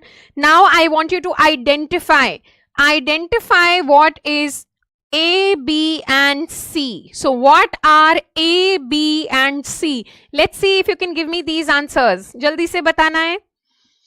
A is called Exner bodies. What kind of tumor it is? Sex cord stromal tumor. Yes. So sex cord stromal tumor. Perfect. What is B? B is what you see as Schiller-Duval. Okay, Schiller-Duval. So yolk sac tumor. What is C? Wohlard cell nest. Okay, where in the periphery you have transitional epithelium. And you will also have what? You will have coffee bean nucleus. So this is what is Brenner's. Right? What category tumor is Brenner's? Epithelial. Epithelial. Most ovarian tumors are epithelial. 90% are epithelial. What category tumor is yolk sac tumor? It is a germ cell tumor. Right? So yolk sac is going to be germ cell. Good to go, everyone? Yes. Acha, lastly, मुझे बता दो Meigs syndrome. What is the single best answer for Meigs syndrome? The single best answer is fibroma, which is a stromal tumor of the ovary, right? But it is also seen with granulosa cell. It is also seen with thecoma and also seen with Brenner's, right? So please remember, fibroma is the single best answer with Meigs. It has to be a benign ovarian tumor for a Meigs syndrome, right? So benign ovarian tumors. Good to go? Chalo. Next one is easy. I think everyone must have done it right. So drug not used as antihypertensive. So answer is atenolol. Yes. Why? Because angiotensin receptor blockers, beta blockers, diuretics, diazoxide, they are all contraindicated in pregnancy. You are not going to use these drugs. Is that clear? ACE inhibitors, very, very important.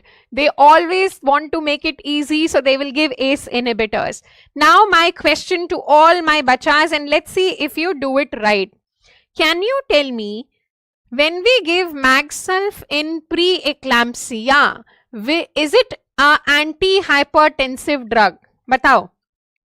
We have covered teratogenic drugs yesterday, right? So today we are covering other drugs. So tell me, Magsulf in pre-eclampsia, please remember it is not an antihypertensive. Okay? It will not reduce the blood pressure. So when we ask you drug of choice for hypertension in pregnancy, the single best answer is labetalol, which is alpha plus beta blocker. कौन से patient में labetalol नहीं देते? Asthma and heart failure, right? So labetalol should not be given to a woman with asthma, should not be given to a woman with heart failure, right? What we can give is calcium channel blockers. Is that clear to everyone? Okay, perfect. But if I ask you, is hypotension a sign of magnesium toxicity? Yes, it is a sign of Magsulf toxicity. So these two things are different. Please remember, if there is toxicity, it means the levels are very high, right? So when MAGSALF levels are very high, beta G, then they are going to cause lowering of blood pressure, and they can cause hypotension. Okay, they can also cause slurring of speech. It can also cause diaphoresis. But most importantly, if we ask you the first sign of toxicity, then it has to be loss of DTR. Yes, then it has to be loss of DTR. Remember, loading dose of MAGSALF. Okay.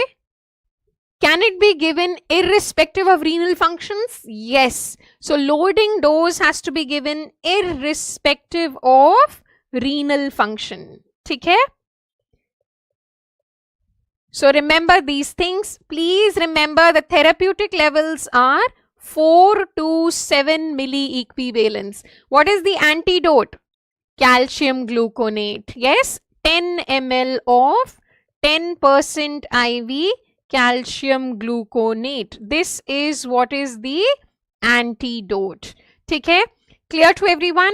Yes. So loading dose irrespective of renal functions. Chalo, should we go on to the next one? Okay. Any UPT with a faint line means that the woman is pregnant. Okay, so you need to evaluate. It could be ectopic pregnancy as well, but it means she is pregnant. Okay, let's do this one now. Spiegel-Berg criteria are used for diagnosis of what? They are used for diagnosis of ovarian ectopic. Jaldi se batao, what are the criteria for abdominal ectopic? Studiford. Right, so Studiford are for abdominal ectopic. What about ectopic in the cervix? Pahlmann. What are the older criteria? Rubens. Rubens are older. Now, ectopic mein NEET PG has a very set pattern of MCQs. One is this, where they ask you the named parameters. Second, please remember, you should know in which conditions will you do surgical management. So let me see if my bachas can give the answers. Where would you do surgical management? Top of my list, any patient who has unstable vitals, any patient who has hemoperitoneum, because both these things represent what, beta? They represent ruptured ectopic. And in ruptured ectopic, it is always surgical. Okay? Then, if it is unruptured, but sac size is more than 4 centimeters. If it is unruptured, but HCG is more than 5,000 international units. If it is unruptured and what? Cardiac activity is present. Again, please don't do this mistake. If it is unruptured, even if the sac is small, even if HCG is less, but if we say cardiac activity is present, the preferred treatment will always be surgical. Okay, is this clear? Then in the last, I am going to write family complete. Okay, the next set of MCQs that your NEET PG is fond of asking from ectopic is like this. So they will ask you that a lady has positive UPT. Okay, the HCG is 1000 international units. Transvaginal ultrasound shows no sac. What is the next step? Anything, even if it is equal to 4 centimeters, we will do surgical. More than or equal to 4 centimeters is all surgical. Okay? Jaldi se batao. UPT is positive, HCG is 1000, transvaginal ultrasound shows no sac. What is the next step? Yes, the answer is repeat HCG after 48 hours. Yes, so repeat HCG after 48 hours. If you see doubling, then it is intrauterine, right? So this is the next set of MCQs that your NEET PG people are fond of asking. Is that clear to everyone? Yes, good to go. Please remember, ruptured ectopic के साथ गलती मत करके आना. If it is ruptured ectopic, the answer will always be salpingectomy, not ostomy. It has to be a jectomy. Is this clear to everyone? Even when family is complete, we will do a jectomy. If the sac is bigger than or equal to 5 centimeters, we will do a jectomy. So, in cheezon mein confuse mat hona. Is that clear to everybody? Okay, perfect. Good, good, good. I am proud of you. Let's go on to the next one now. Again, a topic which your exams are fond of asking, especially NEET PG. Not true. कितने बच्चों ने not नहीं पढ़ा था? So not true about the swelling shown. What is this? Bartholin's cyst. Yes. Now let's look at the question. It is a swelling of greater vestibular glands. Yes, it is the other name for Bartholin's. They are called as greater vestibular glands. They are present in superficial perineal pouch. Okay, so in the females, they are in superficial perineal pouch. Then the duct opens between labia minora and hymen. That is a true statement. So it opens in the vestibule. What is vestibule? Vestibule is the area between the labia minora. So the duct opens in the vestibule between labia minora and hymen. Okay, please remember the swelling is present in the posterior 1/3. Okay, posterior 1/3 of the vaginal opening. Where is it present? Lateral vaginal wall, right? But where? Posteriorly, right? Not anteriorly. Jaldi se mujhe batao which cyst is present anteriorly? So anterolateral wall is Gartner's. ठीक है, so anterolateral wall beta G is Gartner's. Posterolateral beta G is Bartholin's. ठीक है, posterolatery is Bartholin's. Now very very important, can it reduce on its own? Yes, that's the typical history. The women will say that after intercourse or sexual activity it increases in size, but then it will reduce in size also on its own. Will this happen with Gartner's? No, Gartner's cyst does not reduce by its own. Okay, this is how you differentiate Gartner's from Bartholin's. Is that clear? Option B is the answer. It is incorrect. Why? What is the treatment of choice? So treatment of choice is actually incision and drainage with a word catheter. Right? So incision and drainage with the word catheter. Now listen to me very carefully because you keep asking. Okay? Understand this. If it is a cyst, not an abscess, if it is a cyst and it is less than 3 centimeters and it is asymptomatic, both things have to be true. It has to be small, it has to be asymptomatic. Then the answer is wait and watch. We don't do anything to it. Is that clear, bacha? Yes. But if it is a cyst which is bigger than 3 centimeters or it is symptomatic, then we will do incision and drainage. Okay. What about abscess? पहले तो मुझे ये बताओ, from the MCQ, how will you know it is an abscess? Abscess में the pain is severe. It can be tense, okay, because there is a pus collection there. It can be fluctuant. It can be edematous and it can be erythematous. Right? You know, when there is inflammation, rubor, calor, dallor, right? So edematous, erythematous, fluctuant, tense, severe pain are markers of abscess. Okay, there may even be a punctum.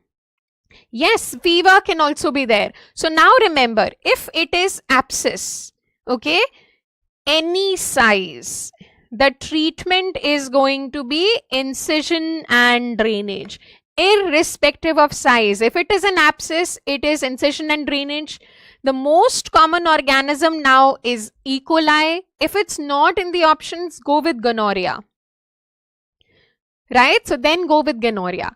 When do we do marsupialization? Right? That's the question. So please remember, if it is a recurrent cyst or an abscess, right? So up to 2 times you can do incision and drainage. 2 बार हम incision and drainage कर सकते हैं. If it happens for the 3rd time, then we will do marsupialization. Yes, then we will do marsupialization. So if it is, so we can do IND how many times? We can do incision and drainage 2 times. If it recurs again, then it is marsupialization. What will you do if it recurs even after marsupialization? Then you have to do excision. Okay. Lastly, when would you mark the answer as biopsy? When will you mark the answer as biopsy? So first, if the patient is postmenopausal. Second, if the cyst has solid components. Third, if the cyst is, adherent to the or fixed to the surrounding structures. And lastly, if it is not responding to treatment. Then in these cases, don't mark IND, don't mark marsupialization. You will go and mark biopsy. Is that clear, bacha? Then you will mark biopsy. Okay? Good to go? Chalo. Next, very, very important for NEET PG. Again, they will repeatedly ask. Yes, the following parameters have been correctly matched except what is the answer? So, fetal growth, the best parameter is abdominal circumference. When do you do growth scan? कब करते हैं बताओ? So, growth scan is done typically between 28 to 32 weeks. Yes, that's when you do a growth scan. Pregnancy dating and CRL in 2nd trimester. No, this is incorrect. CRL is to be used in the 1st trimester. And the ideal time for CRL is 7 to 9 or 7 to 10 weeks. Is that clear to everyone? What do you use in the 2nd trimester? In 2nd trimester, if we have to use one parameter, then it will be biparietal diameter. Okay? Level 2 ultrasound. Yes, 18 to 22 weeks. That's also when you do a fetal echo. 18 to 22 weeks. Nuchal translucency, you already know, we covered it yesterday as well, 11 to 13 weeks. Yes, so these are very, very important. Okay, tell me, when will you do cervical length assessment? It is 2nd trimester, again 18 to 22 weeks. Placental localization, remember, it has to be done in the level 2 ultrasound. And if it is low-lying or previa, what are you going to do? So, if it is low-lying or if it is placenta previa, you will repeat at 32 weeks. You will repeat an ultrasound at 32 weeks. These are all very, very important things, so you should not do it wrong. And quickly, all of you are going to tell me the timing for these. When do you do amniocentesis? Any time between after 15 weeks, most commonly 16 to 18. When do you do chorionic villus sampling?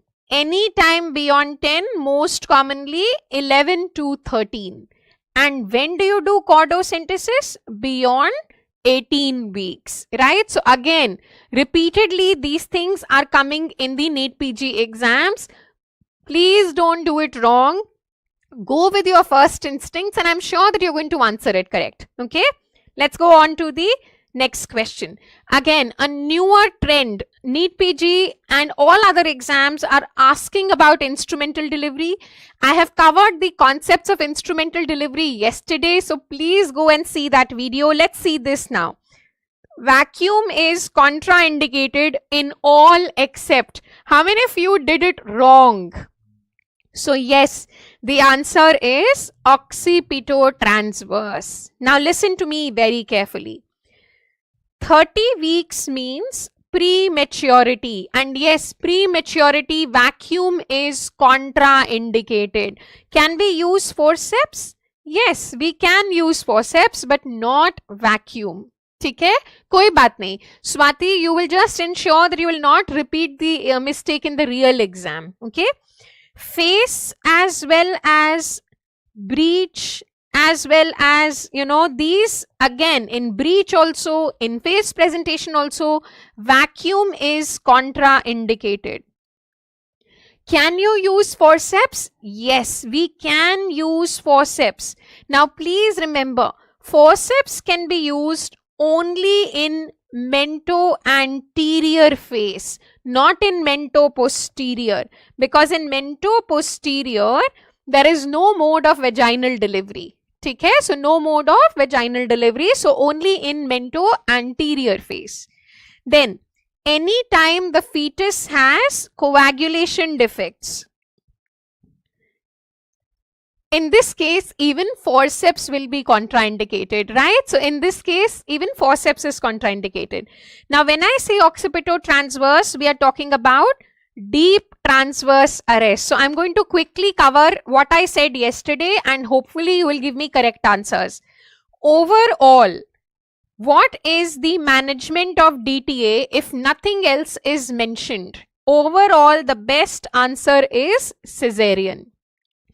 If they say there is DTA and there is normal pelvis, then yes, you can do instrumental delivery. Yes, and here we will do vacuum also, we can use forceps also, right? So vacuum and forceps can be used only when the pelvis is normal, right? So please remember this. Here the forceps that you use is called as Keyland. Please beta, we will not use Wrigley's here. Can you tell me why? I have taught you this yesterday. Why not Wrigley's? Because Wrigley's is an outlet forceps. It can be used as a low forceps but cannot be used for station at 0, which is what is deep transverse arrest. Is this clear to everyone? Galat to nahi karoge? Promise? So please remember, Wrigley's nahi use kar sakte. Wrigley's is an outlet forceps. What did I tell you was the station for outlet? More than or equal to +3, scalp visible or head on perineum. Yes. Please remember, Wrigley's can also be used for low forceps when the station is +2. Is that clear to everyone? So this is what you need to know as far as this is concerned. Now please remember, कल भी मैंने बताया था, CPD, contracted pelvis, HIV, then osteogenesis imperfecta and fetal thrombocytopenias or coagulation defects. In these conditions, all or both instruments are contraindicated. Forceps is also contraindicated and vacuum is also contraindicated, right? So all kinds of instrumental delivery are contraindicated in these conditions, which means any MCQ where there is arrest and they have written caput as well as molding. Can you tell me what does this mean? So if an MCQ says there is arrest of labor, they have written there is caput, there is molding. This means they are saying that there is CPD. So now you will not use instruments. What are you going to use? You are going to do a cesarean section. Is that clear to everyone? Quickly give me a thumbs up. Okay, because if you use instruments in HIV, the transmission to the baby is going to be increased. Okay, the viral transmission will be increased. Chalo. Anemia in pregnancy, a basic topic, but we will cover. So hemoglobin is 8 gram%. She is 8 weeks pregnant. What is correct? What is correct? Tell me. This is a PYQ. So please remember, you have to start IFA tab now. You are not going to wait for 12 weeks. That is for prophylaxis. Here the patient already has moderate anemia. So we are not going to wait. We will start the treatment. And how many tabs we will give? 2 tabs per day. Can we give iron sucrose? No. So please remember, injectable iron, okay, whether it is sucrose or carboxymaltose, right? So please remember, injectable iron is contraindicated in the first trimester. Why would you do blood transfusion? Blood transfusion you will do when the anemia is severe with signs of heart failure or impending heart failure. Is that clear? Then you will give blood transfusion, not here. Is that clear to everyone? So please remember, iron is used, but we will use it only for treatment because iron causes gastritis. Okay, so we don't give it for prophylaxis, but we definitely give it for treatment. IFA, iron and folic acid tablet. So now I want to know from you, what are the constituents of IFA tab? Repeatedly questions are rahe hain. So remember, how much iron? 60 milligrams of elemental iron and 0.5 milligrams of folic acid. Yes, remember this. We are going to give it for 6 months during pregnancy, starting from 12 weeks, and we will give it for 6 months after pregnancy or after delivery. Please remember, as per the program, all patients of anemia, we will also do deworming, right, which is with tab albendazole. What is the dose, bache? 400 milligrams single dose. But should I give her albendazole right now? No. Albendazole is not to be given in the first trimester. Albendazole has to be given in the second trimester. So currently to this patient, I will not give albendazole. Is this clear to everybody? Okay, perfect. Now I want to know from you, what is the difference for prophylaxis and treatment? So remember, when you give for prophylaxis, you will give only 1 tab per day. You have to give it to all pregnant women. You don't have to wait for anemia. You have to give it to all pregnant women, 1 tab per day. Is this clear to everyone? Yes? Okay. Now some one-liners which NEET PG is fond of asking. Can you tell me what is total iron requirement in pregnancy? So remember, total iron requirement in pregnancy is 1000 milligrams. Yes. What out of this is required by fetus and placenta? So remember, fetus and placenta need around 300 milligram. The rest is needed by the mother to do a red cell expansion. Okay, is that clear? Next, sometimes your exam will ask you, what is iron requirement in different trimesters? So please remember this. First trimester, 1 to 2 milligrams per day. Second trimester, it is around 4 to 6 milligrams per day.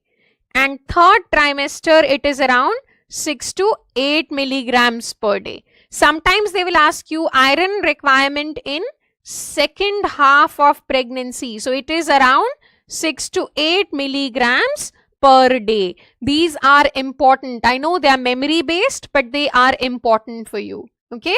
I am sure you already know the cutoff of anemia. It has to be less than 11 gram% in a pregnant woman. So in pregnancy, it is 11 gram% se kam. Remember, if your patient has severe anemia, okay, which is hemoglobin less than 7, what are you going to do? You're going to see the amount or degree of anemia.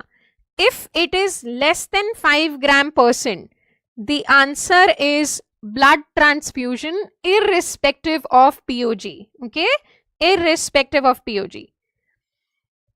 But if it is between 5 and 6.9, then you do as per POG. So if period of gestation is more than 34, you are going to give blood transfusion. If it is less than 34, you will give injectable iron. Is that clear? Give me a thumbs up if severe anemia is clear. Perfect. What about mild to moderate anemia? Then it means hemoglobin is between 7 to 10.9. That is mild to moderate. Yes. So what are you going to do? It is dependent on POG. If it is more than 34 weeks, we will give injectable. Yes, we will give injectable. If it is less than 34, we will give oral iron. Right? So then we will give oral iron. Yes, whenever you are treating anemia, you will give 2 tabs per day. If you are giving it for prophylaxis, you will give 1 tab per day. Yes. Now, quickly, what is the best screening test for anemia in pregnancy?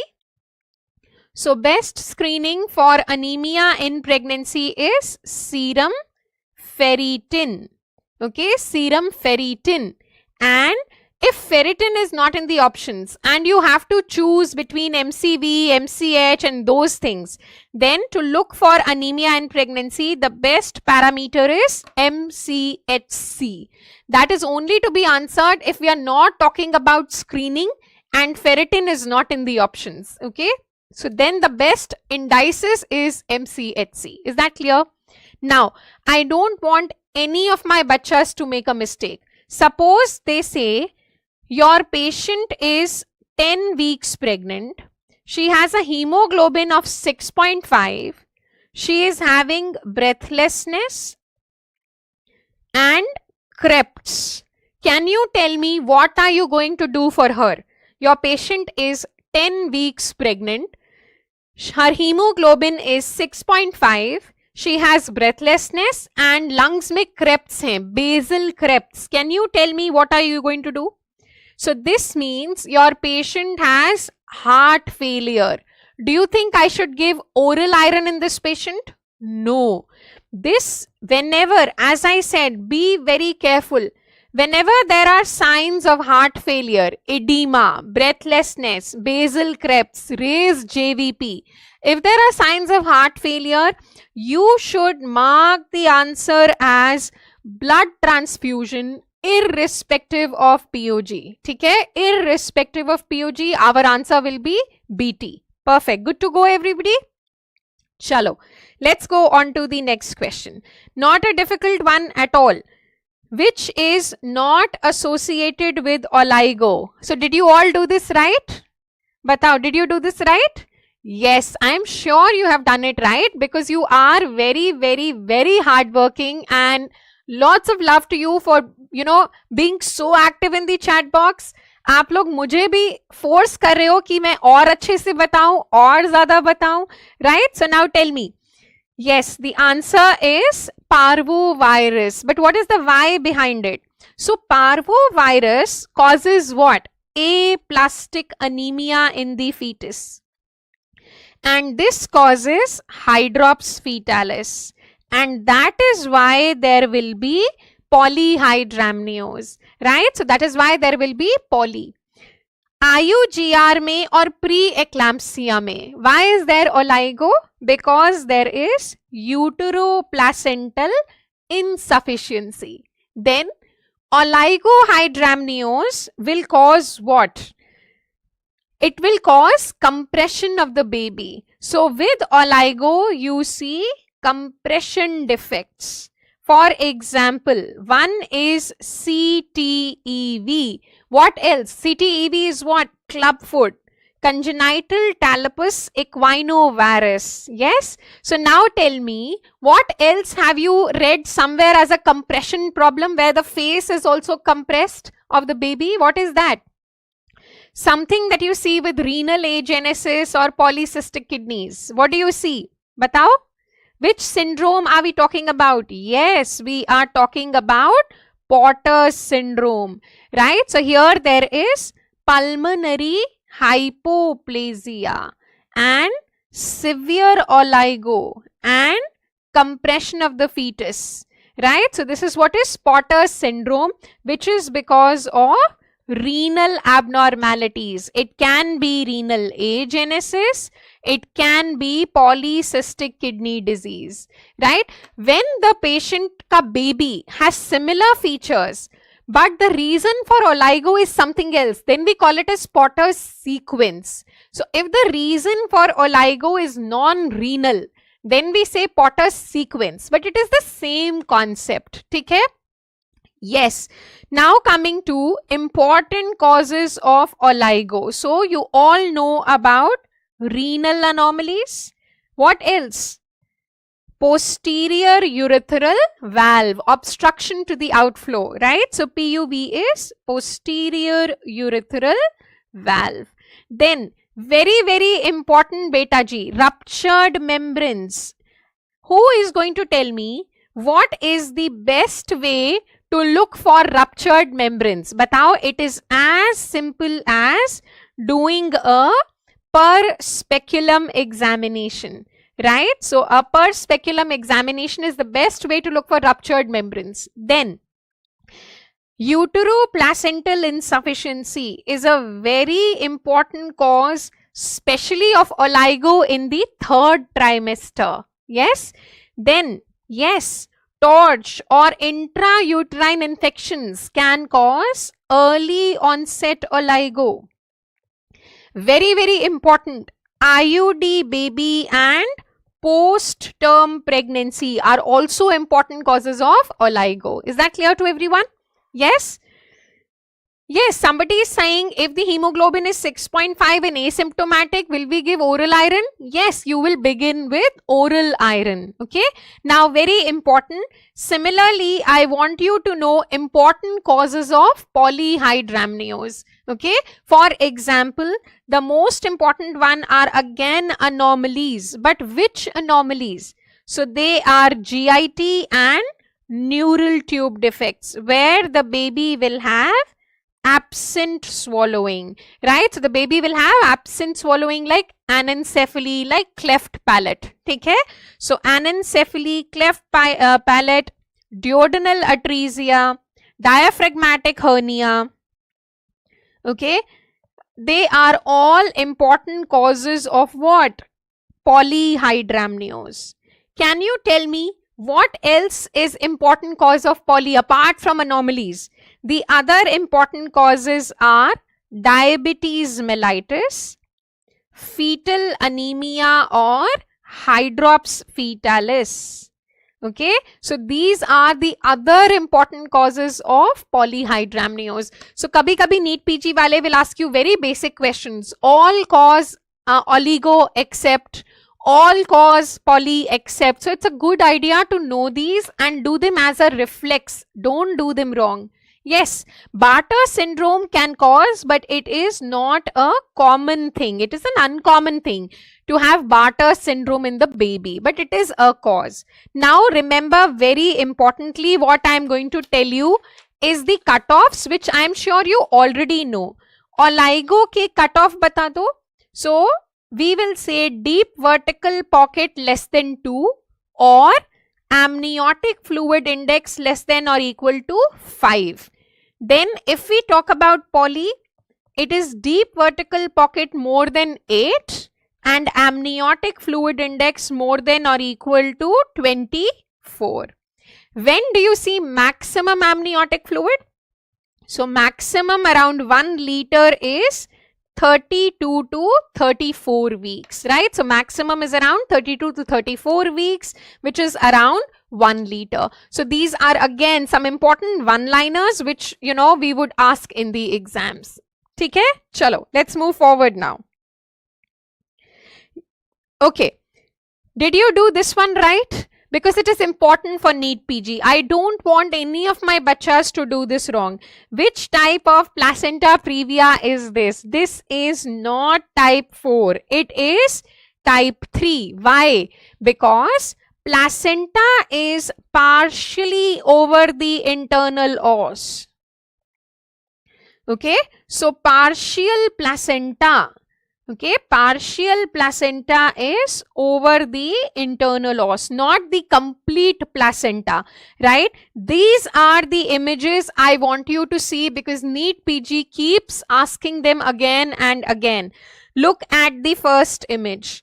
Placenta is within 2 centimeters of internal os. So this is therefore called as low lying.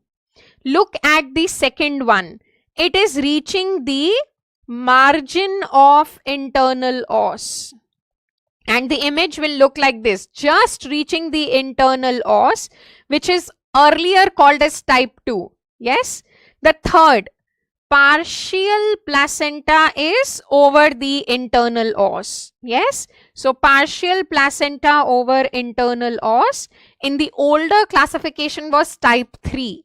And here the complete placenta is over the internal os. Yes, so complete placenta is over the internal os. So this is type 4, also called as central or complete variety.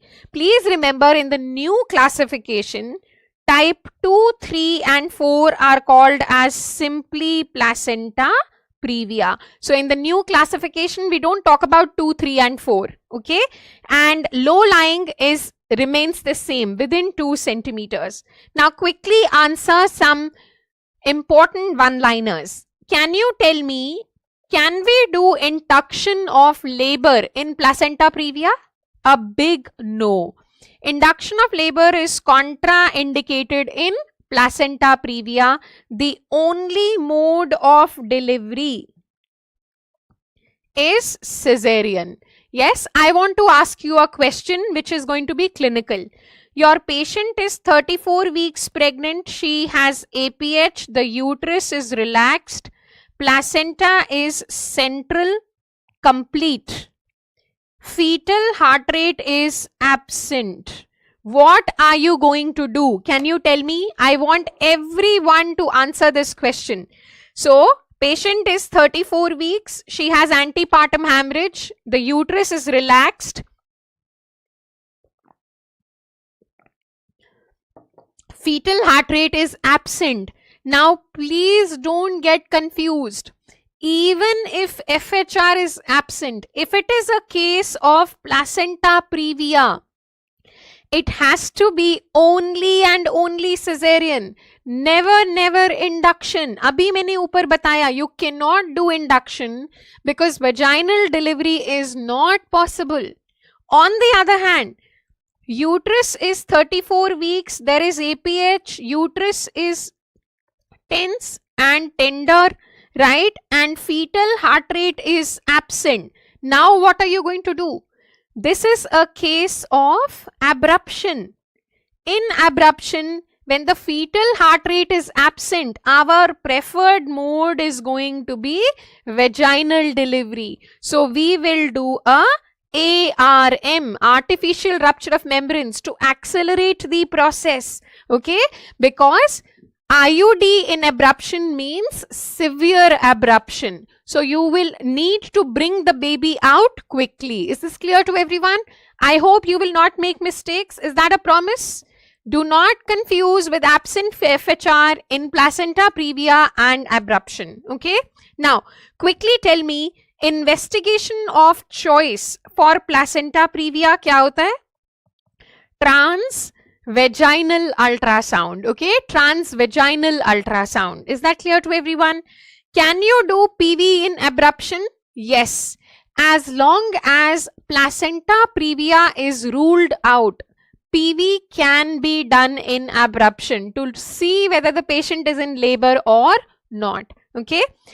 Your exams can ask you risk factors for placenta previa. So remember, multiparity, twin pregnancy, advanced age, smoking, and previous cesarean are very important risk factors. Yes, so they are very important risk factors. Please remember, placenta previa has a negative association with preeclampsia. Okay, it has a negative association with preeclampsia, right? Smoking is protective for preeclampsia. Okay, is that clear, bachas? Okay, now let's look at the next question. The finding is associated with which maternal condition? So what are we talking about here? This is what is an image of sacral agenesis, right? Also called as what? Caudal regression syndrome. So this is what is called as caudal regression syndrome, which is what is a characteristic anomaly seen with maternal diabetes, right? Now, can you tell me which diabetes? Which diabetes? So please remember, it will be seen only and only with pre-gestational diabetes. Please remember, gestational diabetes does not cause anomalies, right? So gestational diabetes will not cause anomalies. Is that clear to everyone? We have done the teratogens yesterday. So anybody who wants to revise teratogens, go back to the mini TND. As I said, it is free for all. Listen to the discussion. I've covered the most important ones here. Now, quickly, you will give me these one-liners that are very frequently asked for a diabetic pregnancy. Can you tell me, when will you do termination of pregnancy in diabetes? So if it is well controlled, the answer will be 39 weeks. Whether it is gestational or pre-gestational, whether it is controlled on insulin or diet, it doesn't matter. If it is well controlled, it has to be 39 weeks. Okay. Second important thing, when we talk about diabetes, when would we do screening? So remember, screening has to be done twice. First at the first antenatal visit, and then second between 24 to 28 weeks, right? So second between 24 to 28 weeks. Is that clear to everyone? So we have to do the screening twice, which is by a 2-hour OGTT. Okay, 2-hour OGTT. The load is 75 grams of oral glucose, right? So 75 grams of oral glucose. Yes, is that clear to everyone? Okay, now tell me, which is the most common anomaly in a diabetic pregnancy? So which will be in pre-gestational? The most common is cardiovascular or VSD. If we talk about most specific, then we said it is sacral agenesis. Okay. Now, please remember, macrosomia can happen in both pre-gestational, gestational, and all complications related to macrosomia can happen in both. So, please remember, macrosomia, which is weight how much? More than or equal to 4 kg. And polyhydramnios.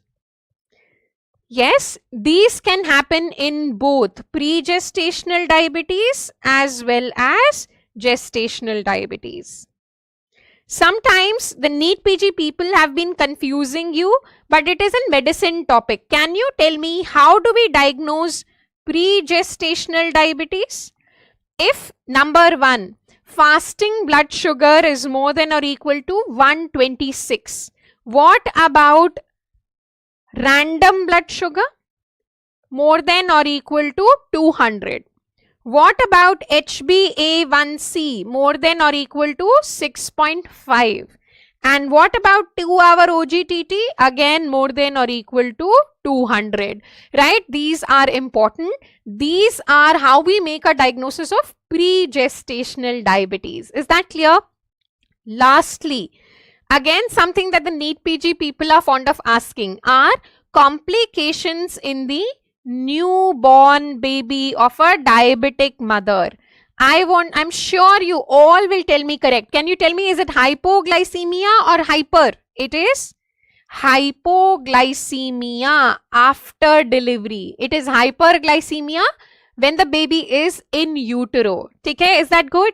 Then remember, it is hypocalcemia and hypomagnesemia. Hyper क्या होता है? कौन बताएगा? What is hyper? Hyper में क्या आता है?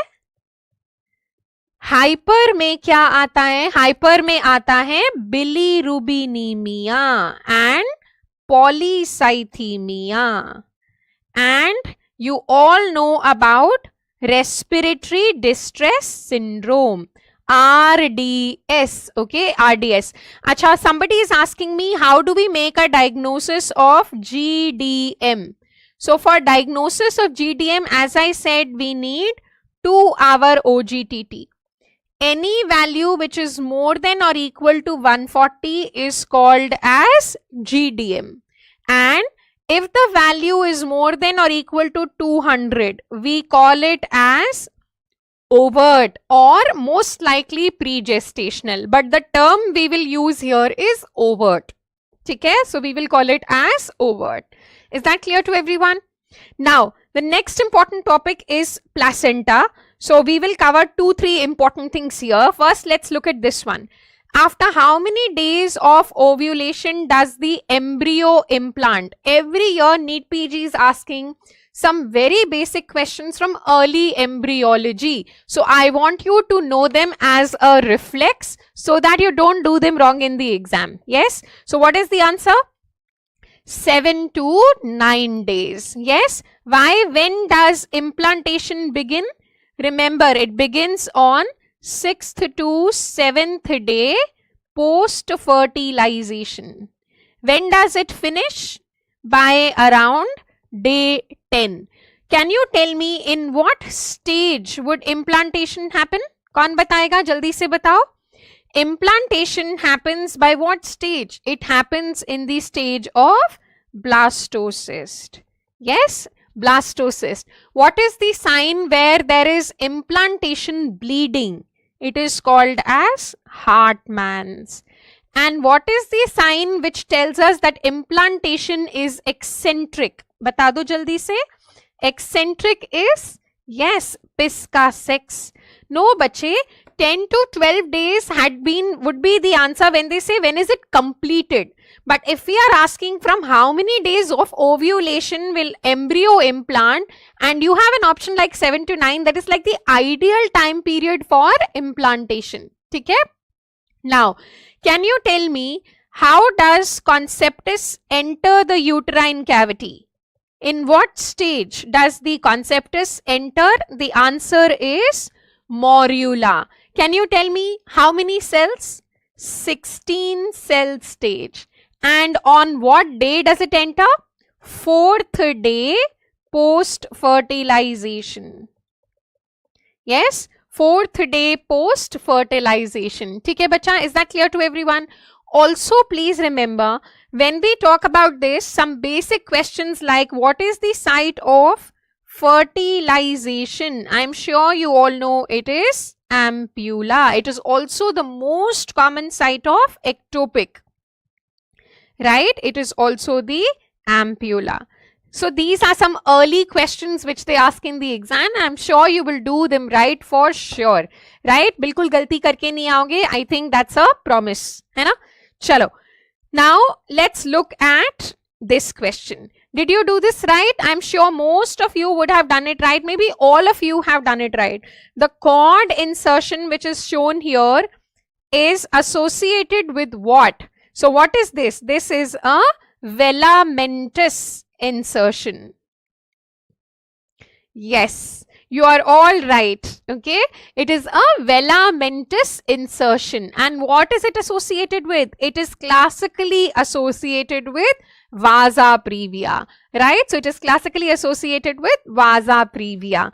Yes. Now quickly tell me, vasa previa special क्यों है? Because you will see fetal blood loss.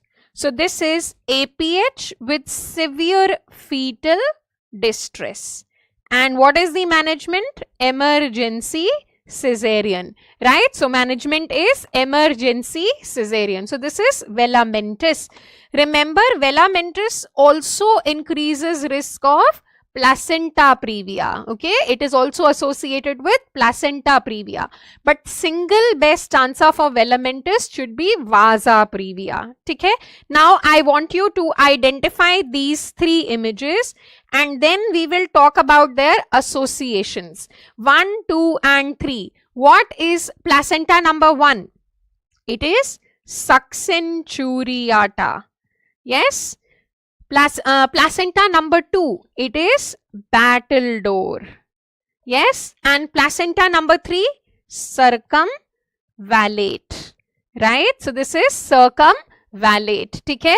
Now quickly tell me, what is association of succenturiata? Succenturiata will increase the risk of PPH because the smaller lobe is left behind.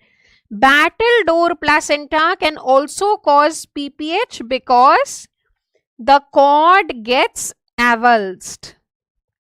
The cord breaks and the placenta is left inside. So it causes retained placenta and then it causes postpartum hemorrhage. Yes, is that correct? Okay. What about circumvallate? How do we remember circumvallate?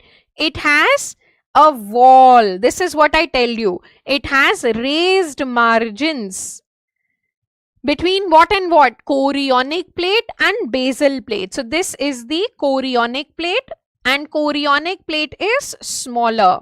है ना? So chorionic plate is smaller. ये बाहर वाली क्या है? Basal plate. Yes, so chorionic plate is smaller than the basal plate. In a normal placenta, they should be of the same size. And between the two, they have raised margins. So, हमने कैसे याद रखना है? Raised margin is like a wall.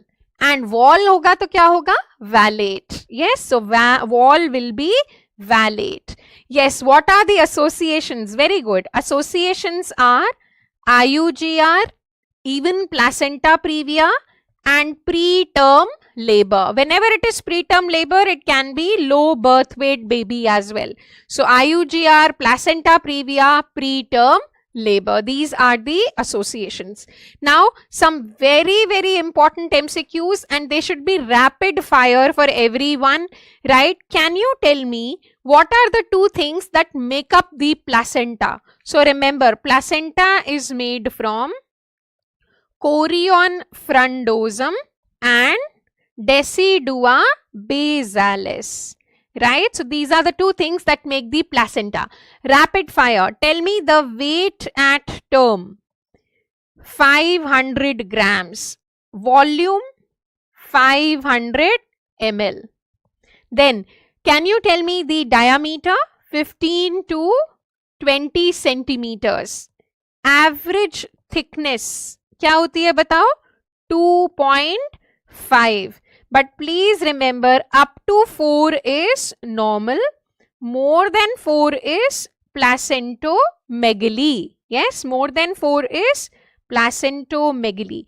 Now tell me, at what period of gestation placental weight is equal to fetal weight? What is the answer? 17 weeks. What is the ratio of placenta is to fetal weight at term? Now what is the answer? 1:6. Yes, now the answer is 1:6. Okay, there are two sides. Remember, there is a maternal side and there is a fetal side. How will you identify? Fetal side will have the attachment of cord and it is smooth and shiny. Why? Because it is covered with fetal membrane. So it is smooth, shiny. It will have the attachment of the cord. Yes. And that's how you identify the fetal side. Now tell me, umbilical cord and a very basic question.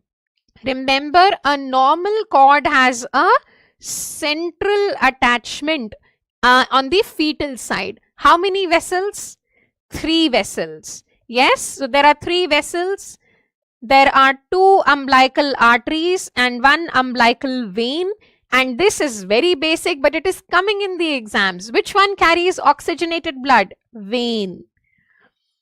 Yes, so vein has oxygenated blood, artery has deoxygenated blood. Okay, last question as far as placenta is concerned.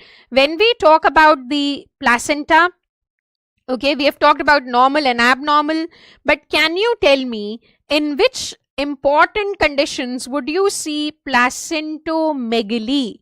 So remember, gestational trophoblastic disease, galat mat karna. Diabetes, fetal hydrops, okay, these are important causes of placentomegaly. Twin transfusion syndrome, right? So these are very important causes. I don't want you to remember the rare things, but common ones. Which two infections? All infections can cause, but which are the two most important ones? Yes, so one is syphilis and the other is parvovirus. Why? Because both of these can cause hydrops, right? So they are very important causes. Please remember, small placenta, beta ji. Small placenta के दो important causes हैं, हमेशा याद रखना. One is preeclampsia and the other is IUGR, right? So preeclampsia and IUGR, small placenta. So NEET PG में question आते हैं, all are causes of placentomegaly except, which is the cause of placentomegaly? So remember these limited things so that you're able to recall in the exam. ठीक है बच्चा? चलो. That brings us to almost the last few questions. Let's look at this. Management of placenta accreta needs what? So ये हम already कल discuss कर चुके हैं. So placenta accreta would need classical cesarean and hysterectomy. Yes. So please remember we call it as PAS. Placenta accreta spectrum. Right, and the spectrum includes accreta, increta, percreta. What is common to all three? All three have absent decidua basalis, and all three also have absent neta buccal membrane. Right, so all these are absent, but the depth of attachment is different. Remember, accreta may it is only attached to myometrium. Increta it will invade into the myometrium. Percreta has a P, so we say it will penetrate through the myometrium and it will come out on the serosal surface. Yes, so very important. Next, investigation of choice. NEET PG is fond of asking.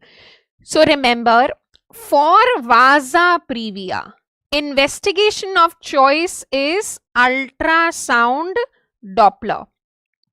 For placenta previa, it is transvaginal ultrasound. For PAS, it is also ultrasound, right? So for PAS also, all we need to do is a ultrasound. We can do abdominal also, but if you want to know more details, right, then we can do transvaginal scan also. Please remember some characteristic terms, okay? MRI is not needed in all cases, beta. MRI will only be done when ultrasound is inconclusive.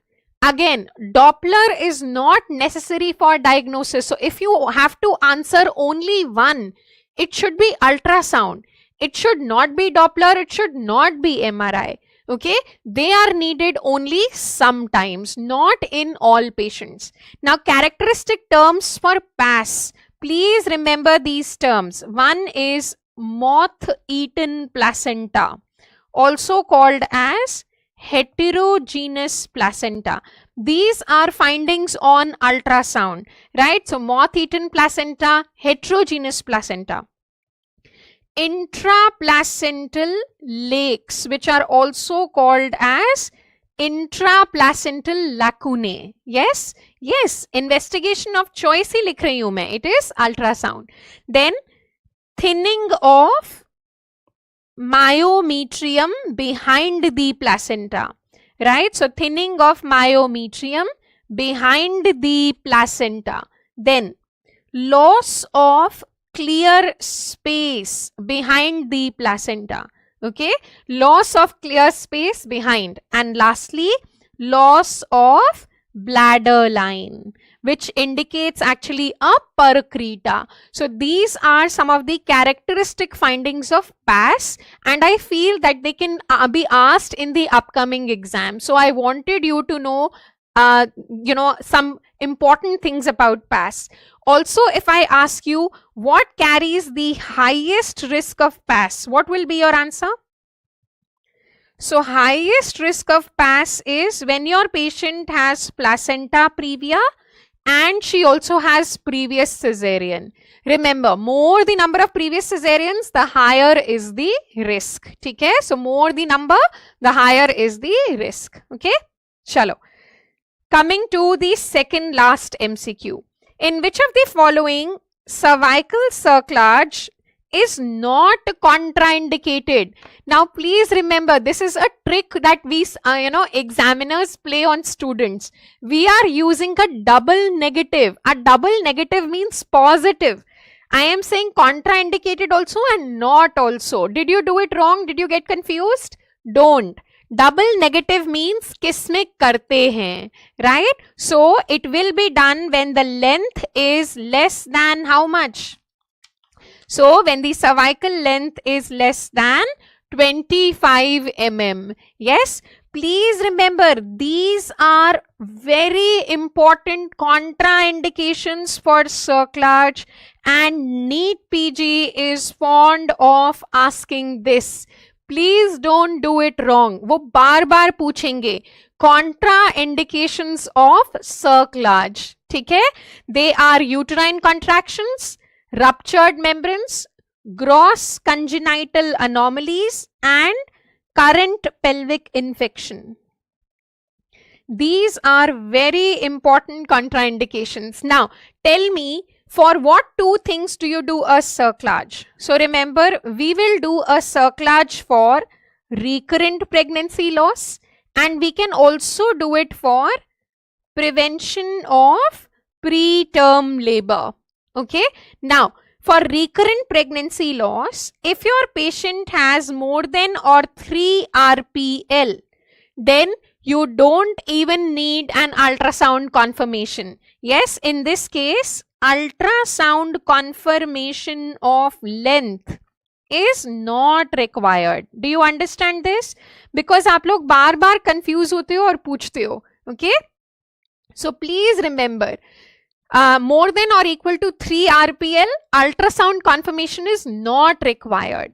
If it is less than 3, then yes, ultrasound confirmation is required, right? Then it is required. What do we need? We want the length to be how much? Less than 25 mm or 2.5 centimeters. Is this clear to everyone? Yes, please give me a thumbs up that you will not get confused. Okay, when do we use it for preterm labor? If your patient has history of preterm labor, and now if she has a short cervix which is less than or equal to 25 mm, then yes, she will need a cerclage. My question to you, so that I ensure that you don't do it wrong, can you use cerclage for treatment of preterm labor? Suppose a lady has come, she is already having contractions, she is already dilated. Should you use cerclage? Never, never, never. This is a big no. Uterine contractions are a contraindication. Cerclage is not a treatment for labor. Okay, please, it's a request. Don't do it wrong. Okay. Then please remember, when I say this, when we talk about cerclage, remember, whenever we do cerclage, we will always give what with it? We will always add progesterone. We always do it together if you are doing a cerclage. The last question from this part is, a lady has no history of preterm labor. and no history of abortions, but her cervical length is 20 mm. What are you going to do? Batao. There is no history of preterm labor, no history of abortions. What are you going to do? You are going to straight away do what? Only and only progesterone. There is no need for applying a cerclage, only progesterone. Remember, the ideal time for cerclage is 12 to 14 weeks. Okay, the ideal time is 12 to 14 weeks. The single best answer is 14 weeks because you have to rule out anomalies. So single best answer is 14 weeks, but it can definitely be done up to around 28 weeks. So we can easily do a cerclage up to 28 weeks. Last question. Is fully dilated cervix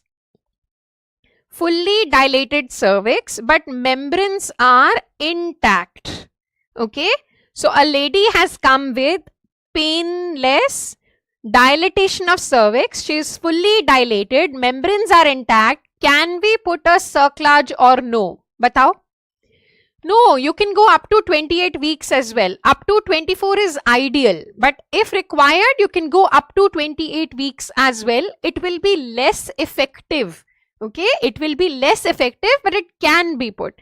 Yes, so please remember, as long as membranes are intact, even if cervix is fully dilated, we will put a cerclage, and this is what is called as rescue cerclage or a emergency cerclage. Magar, in the same MCQ, if I say membranes are absent, then can you put a cerclage? No. Membranes have to be intact. If membranes are absent, then no. Then she is in labor. We are not going to put a cerclage. Is that clear to everyone? Good. So that brings us to the last question, and some of you have asked me to explain this, and therefore I will. I have covered anomalies or Mullerian anomalies in the yesterday's mini TND, which is free for all. You've been asking, where is it? Go to eMedicoz, go to homepage, go to NEET Next TNDs, click on it. You will see the option of mini TND, enroll. Okay, click on enroll. Once you enroll, it goes to my courses. So in the bottom panel, there are my courses. Click on it. Your mini TND is there and you can access it. Yes, so this is a septate uterus. Can you tell me why is it septate? Because the angle between the two looks narrow. Definitely it is acute. From where does this look like a wide angle to you? Do you know what is a wide angle? This is a wide angle. This is a narrow angle. This is the only thing that you have to see in the exams in NEET PG. Do not overthink. Do not try and act like, higher order people. Even radiologists cannot tell just on the basis of HSG. So only thing that you have to see is the angle, and you cannot measure it. The cutoff is taken as less than 70, sometimes less than 60. Okay, but you cannot measure the angle. You have to only see the perception. If it looks narrow, you're going to answer it as septate. If it looks wide, you're going to answer it as biconnuate. Okay, when is cerclage removed? 37 weeks. If she doesn't go into labor, membranes don't rupture, then ideal situation, remove it at 37 weeks. Okay, what is this? So some of you always do question on didelphius wrong. You keep answering it as didelphius. Please see that in didelphius, you need to do two separate cannulations. Can you see? We have done one cannulation in one cervix, another cannulation in another cervix. So there are two separate uterus and each of it has its own cervix. So there are two cervices. So you have to cannulate both the cervices, and only then on HSG you will see didelphius. Is that clear to everybody? Also, please remember, yesterday I had told you Which anomaly is associated with vaginal septum? You remember I said you will answer it as diadelphius. So this is the typical vaginal septum that you will see in diadelphius. It can cause obstruction of one half of the vagina. So we call it as obstructed hemivagina.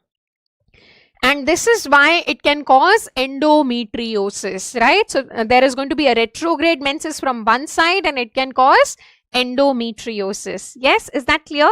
So now I hope you will not do it wrong. What is septate? What is biconnuate? And what is diadelphius?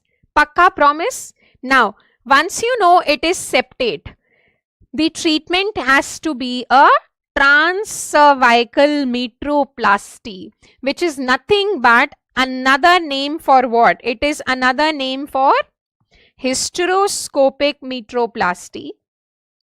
It can also be called as septoplasty or septal resection. They all mean the same thing. Okay, they all mean the same thing.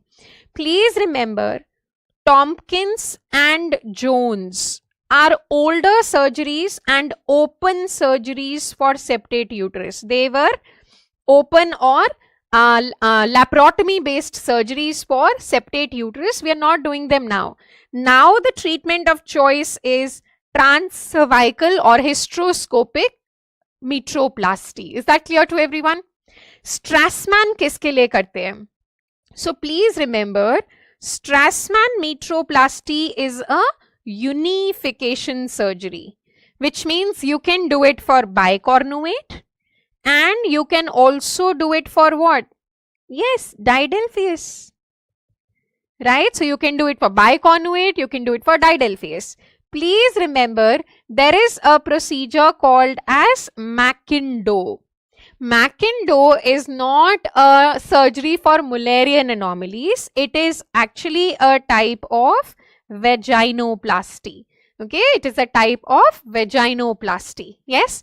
Now, yesterday I have covered a lot of details about Mullerian anomalies. So I would request everyone to go and see the mini TND video. But yes, I'm going to give this to you. Investigation of choice for Mullerian anomalies, beta G, is 3D ultrasound. For screening, we can use a routine ultrasound or HSG. Gold standard, we answer it as MRI. Best procedure, we answer as laparoscopy plus hysteroscopy.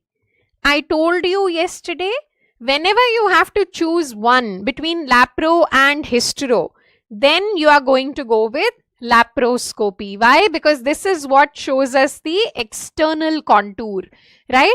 We need to see the fundus to decide whether it is septate or whether it is biconnuate. Yes. Kal, we have talked a lot about uniconnuate also. Please, it's a request, go and see those videos. They are very likely in the exam. Okay. Also listen to the CBT solution videos. I am telling you, you really don't need to do anything else for Obs and Gynae if you see these 3 videos. The CBT videos, today's session and yesterday's mini TND session. I've almost covered every PYT in an MCQ format. Okay? So remember this. This PDF will also be uploaded in the eMedicoz app. So all of you can access Deadly Combo. Deadly Combo is free for all. So when you go to Deadly Combo and enroll, you have a package there called as short courses. In short courses, you will see DVT also and this DVT based TND also. We are uploading all videos, annotated PDF in the app under DVT TND, which is a part of short courses. Okay, is that clear to everyone? Okay, so any quick doubts, and then I want to say a few things from my side. But yes, any small doubts? Management of ovarian cancer is more important for INI-CT, not really for NEET PG. Okay, now, okay, any other doubts? Then I'm happy to answer. Cerclage. Okay, somebody is asking cerclage in pregnancy and non-pregnant, so I'll quickly answer this. Please remember, when you say cerclage in pregnancy, we will do McDonald's, which is most common. We can also do Shirodkar's, and we can do a worm stitch, which is nothing but the emergency cerclage. In non-pregnant women, we can do lash, and we can do laparoscopic cerclage. So lash and laparoscopic. Out of the two, in non-pregnant, we always prefer doing laparoscopic cerclage. Remember, the difference is these are vaginal surgeries, okay, and you need to remove them. Laparoscopic cerclage cannot be removed. It is a permanent cerclage, and therefore once this woman gets pregnant, you will have to deliver her by cesarean section. Okay, so now perfect. So now we will, Benson and Durfee is a very old method. They are also abdominal cerclages. Okay, so now we come to an end to this session. I hope I could make it high yielding for you. I tried as much as possible to include the points which are important. See, you don't have to read everything all over again. You just have to know which things are most likely to be asked. Yes, out of cancers, it is cervical cancer, and I have covered yesterday cervical cancer management and other important points in yesterday's mini TND. So please go and see that. Yes. So now what I want to say is, see, every one of you is working hard, right? And when you are working hard, what you only need is faith. You have to have this belief that you are going to do well in the exam. Close to the exam, it's very important to be your own cheerleader, because everyone else is, worried about themselves. So who is worried about you? So you have to be your own cheerleader. You have to tell yourself that this exam is meant for me. It has been made for me to excel and do well. Go to the examination hall with a mindset that there is no if and but. ऐसा नहीं सोचना अगर ये हुआ तो, अगर वो हो गया तो, अगर दूर जाना पड़ा तो, कोई no if, no but, right? There is no second plan. There is no plan B. There is only one plan that God has made for you, but you have to believe in it. है ना? अगर आप believe करोगे, तभी आप एक winner की तरह अंदर जाओगे. So I have to tell you that you are the best. आप लोगों में कोई कमी नहीं है, सिर्फ कमी है तो आत्मविश्वास की. सो वो आत्मविश्वास कम मत होने दो और अपने आप को बोलो कि you are the best, and every day you are improving yourself. That's what is required to have a winning instinct, कि हम अपने आप को बेहतर करते चलें और एग्जामिनेशन डे पे हम कैसे होंगे? बेहतरीन होंगे, right? We will be the best versions of ourselves, and we as teachers are proud of you irrespective of your results. Day in and day out, I am seeing how much hard work you are doing. मेरे Telegram channel पे आप कितनी मेहनत से पढ़ रहे हो, हमेशा पढ़ाई की बात करते रहते हो, हमेशा MCQ सॉल्व करते हो, हमेशा अपनी गलतियों को सुधारते हो. Right? What else can we ask for? Really, as teachers, we don't ask for anything else from yourself, but we just want कि आपको ये पता हो कि हम we feel very very proud of where you are so far. आप जहां तक अपनी लाइफ में पहुंचे हो वो ऑलरेडी बहुत बड़ा है. So we are proud of you. आधे से ज्यादा लोग यहाँ तक पहुंच ही नहीं पाते हैं. So for us, you are already a winner. What we only want is कि आप इतने अच्छे हो, then you should not stop. We don't want you to make limits for yourself. That's why we tell you और पढ़ो और अच्छा करो. ऐसा नहीं है कि हम आपको पुश इसलिए करते हैं कि आप तब ग्रेट बनोगे. No, हम सिर्फ पुश इसलिए करते हैं कि आप बच्चों को तो पता ही नहीं है कि आप कितने अच्छे हो, आपको ये पता ही नहीं है कि आपको क्या मिल सकता है, राइट? और इसीलिए आप कभी कभी निराश होके और कम में खुश हो जाते हो, right? So unless you really think that sky is the limit for me, I can achieve whatever I want, the universe is out there. So हाथ ऐसे खोलने पड़ेंगे. Yes, you have to be receiving. You have to meet the opportunities. And that's how we make great people, great doctors, and great students. Lastly, if at all, people would say that I am a good teacher, there is only one contribution, and that is my students. This is the ability you have. You actually improve us also. We are already MBBS, MD. We have taken degrees from UK. We are specialists. But still, हम गलतियां करते हैं और हमें कौन बेहतर बनाता है? आप. Right? So whatever we are known for is by our students. जब आपका नाम रोशन होता है तो हमारा नाम रोशन होता है. Otherwise, we are nobody special. Right? So always, we will be known through you. What we leave behind when we die is you. What we leave behind is the work you do. So we want you to be just our legacy and the best of it. This is what we want to give to the world, right? I hope it is not too much to ask for. So I am just going to say, just keep improving yourself and be your best versions. We will always pray for your success. We will always pray that you get the best things in life, right? You have to have the faith that you will get it also. So loads of love to each one of you, whether you're a Damsonian, not a Damsonian, it doesn't matter. Yes, आपने कुछ भी किया हो, कहाँ से भी पढ़े हो, मगर अगर आप यहाँ हो, तो I promise that from the bottom of my heart, I would want each one of you to succeed. Yes, we are on the same side, not opposite teams. We are team one, okay? And we have to win as a team.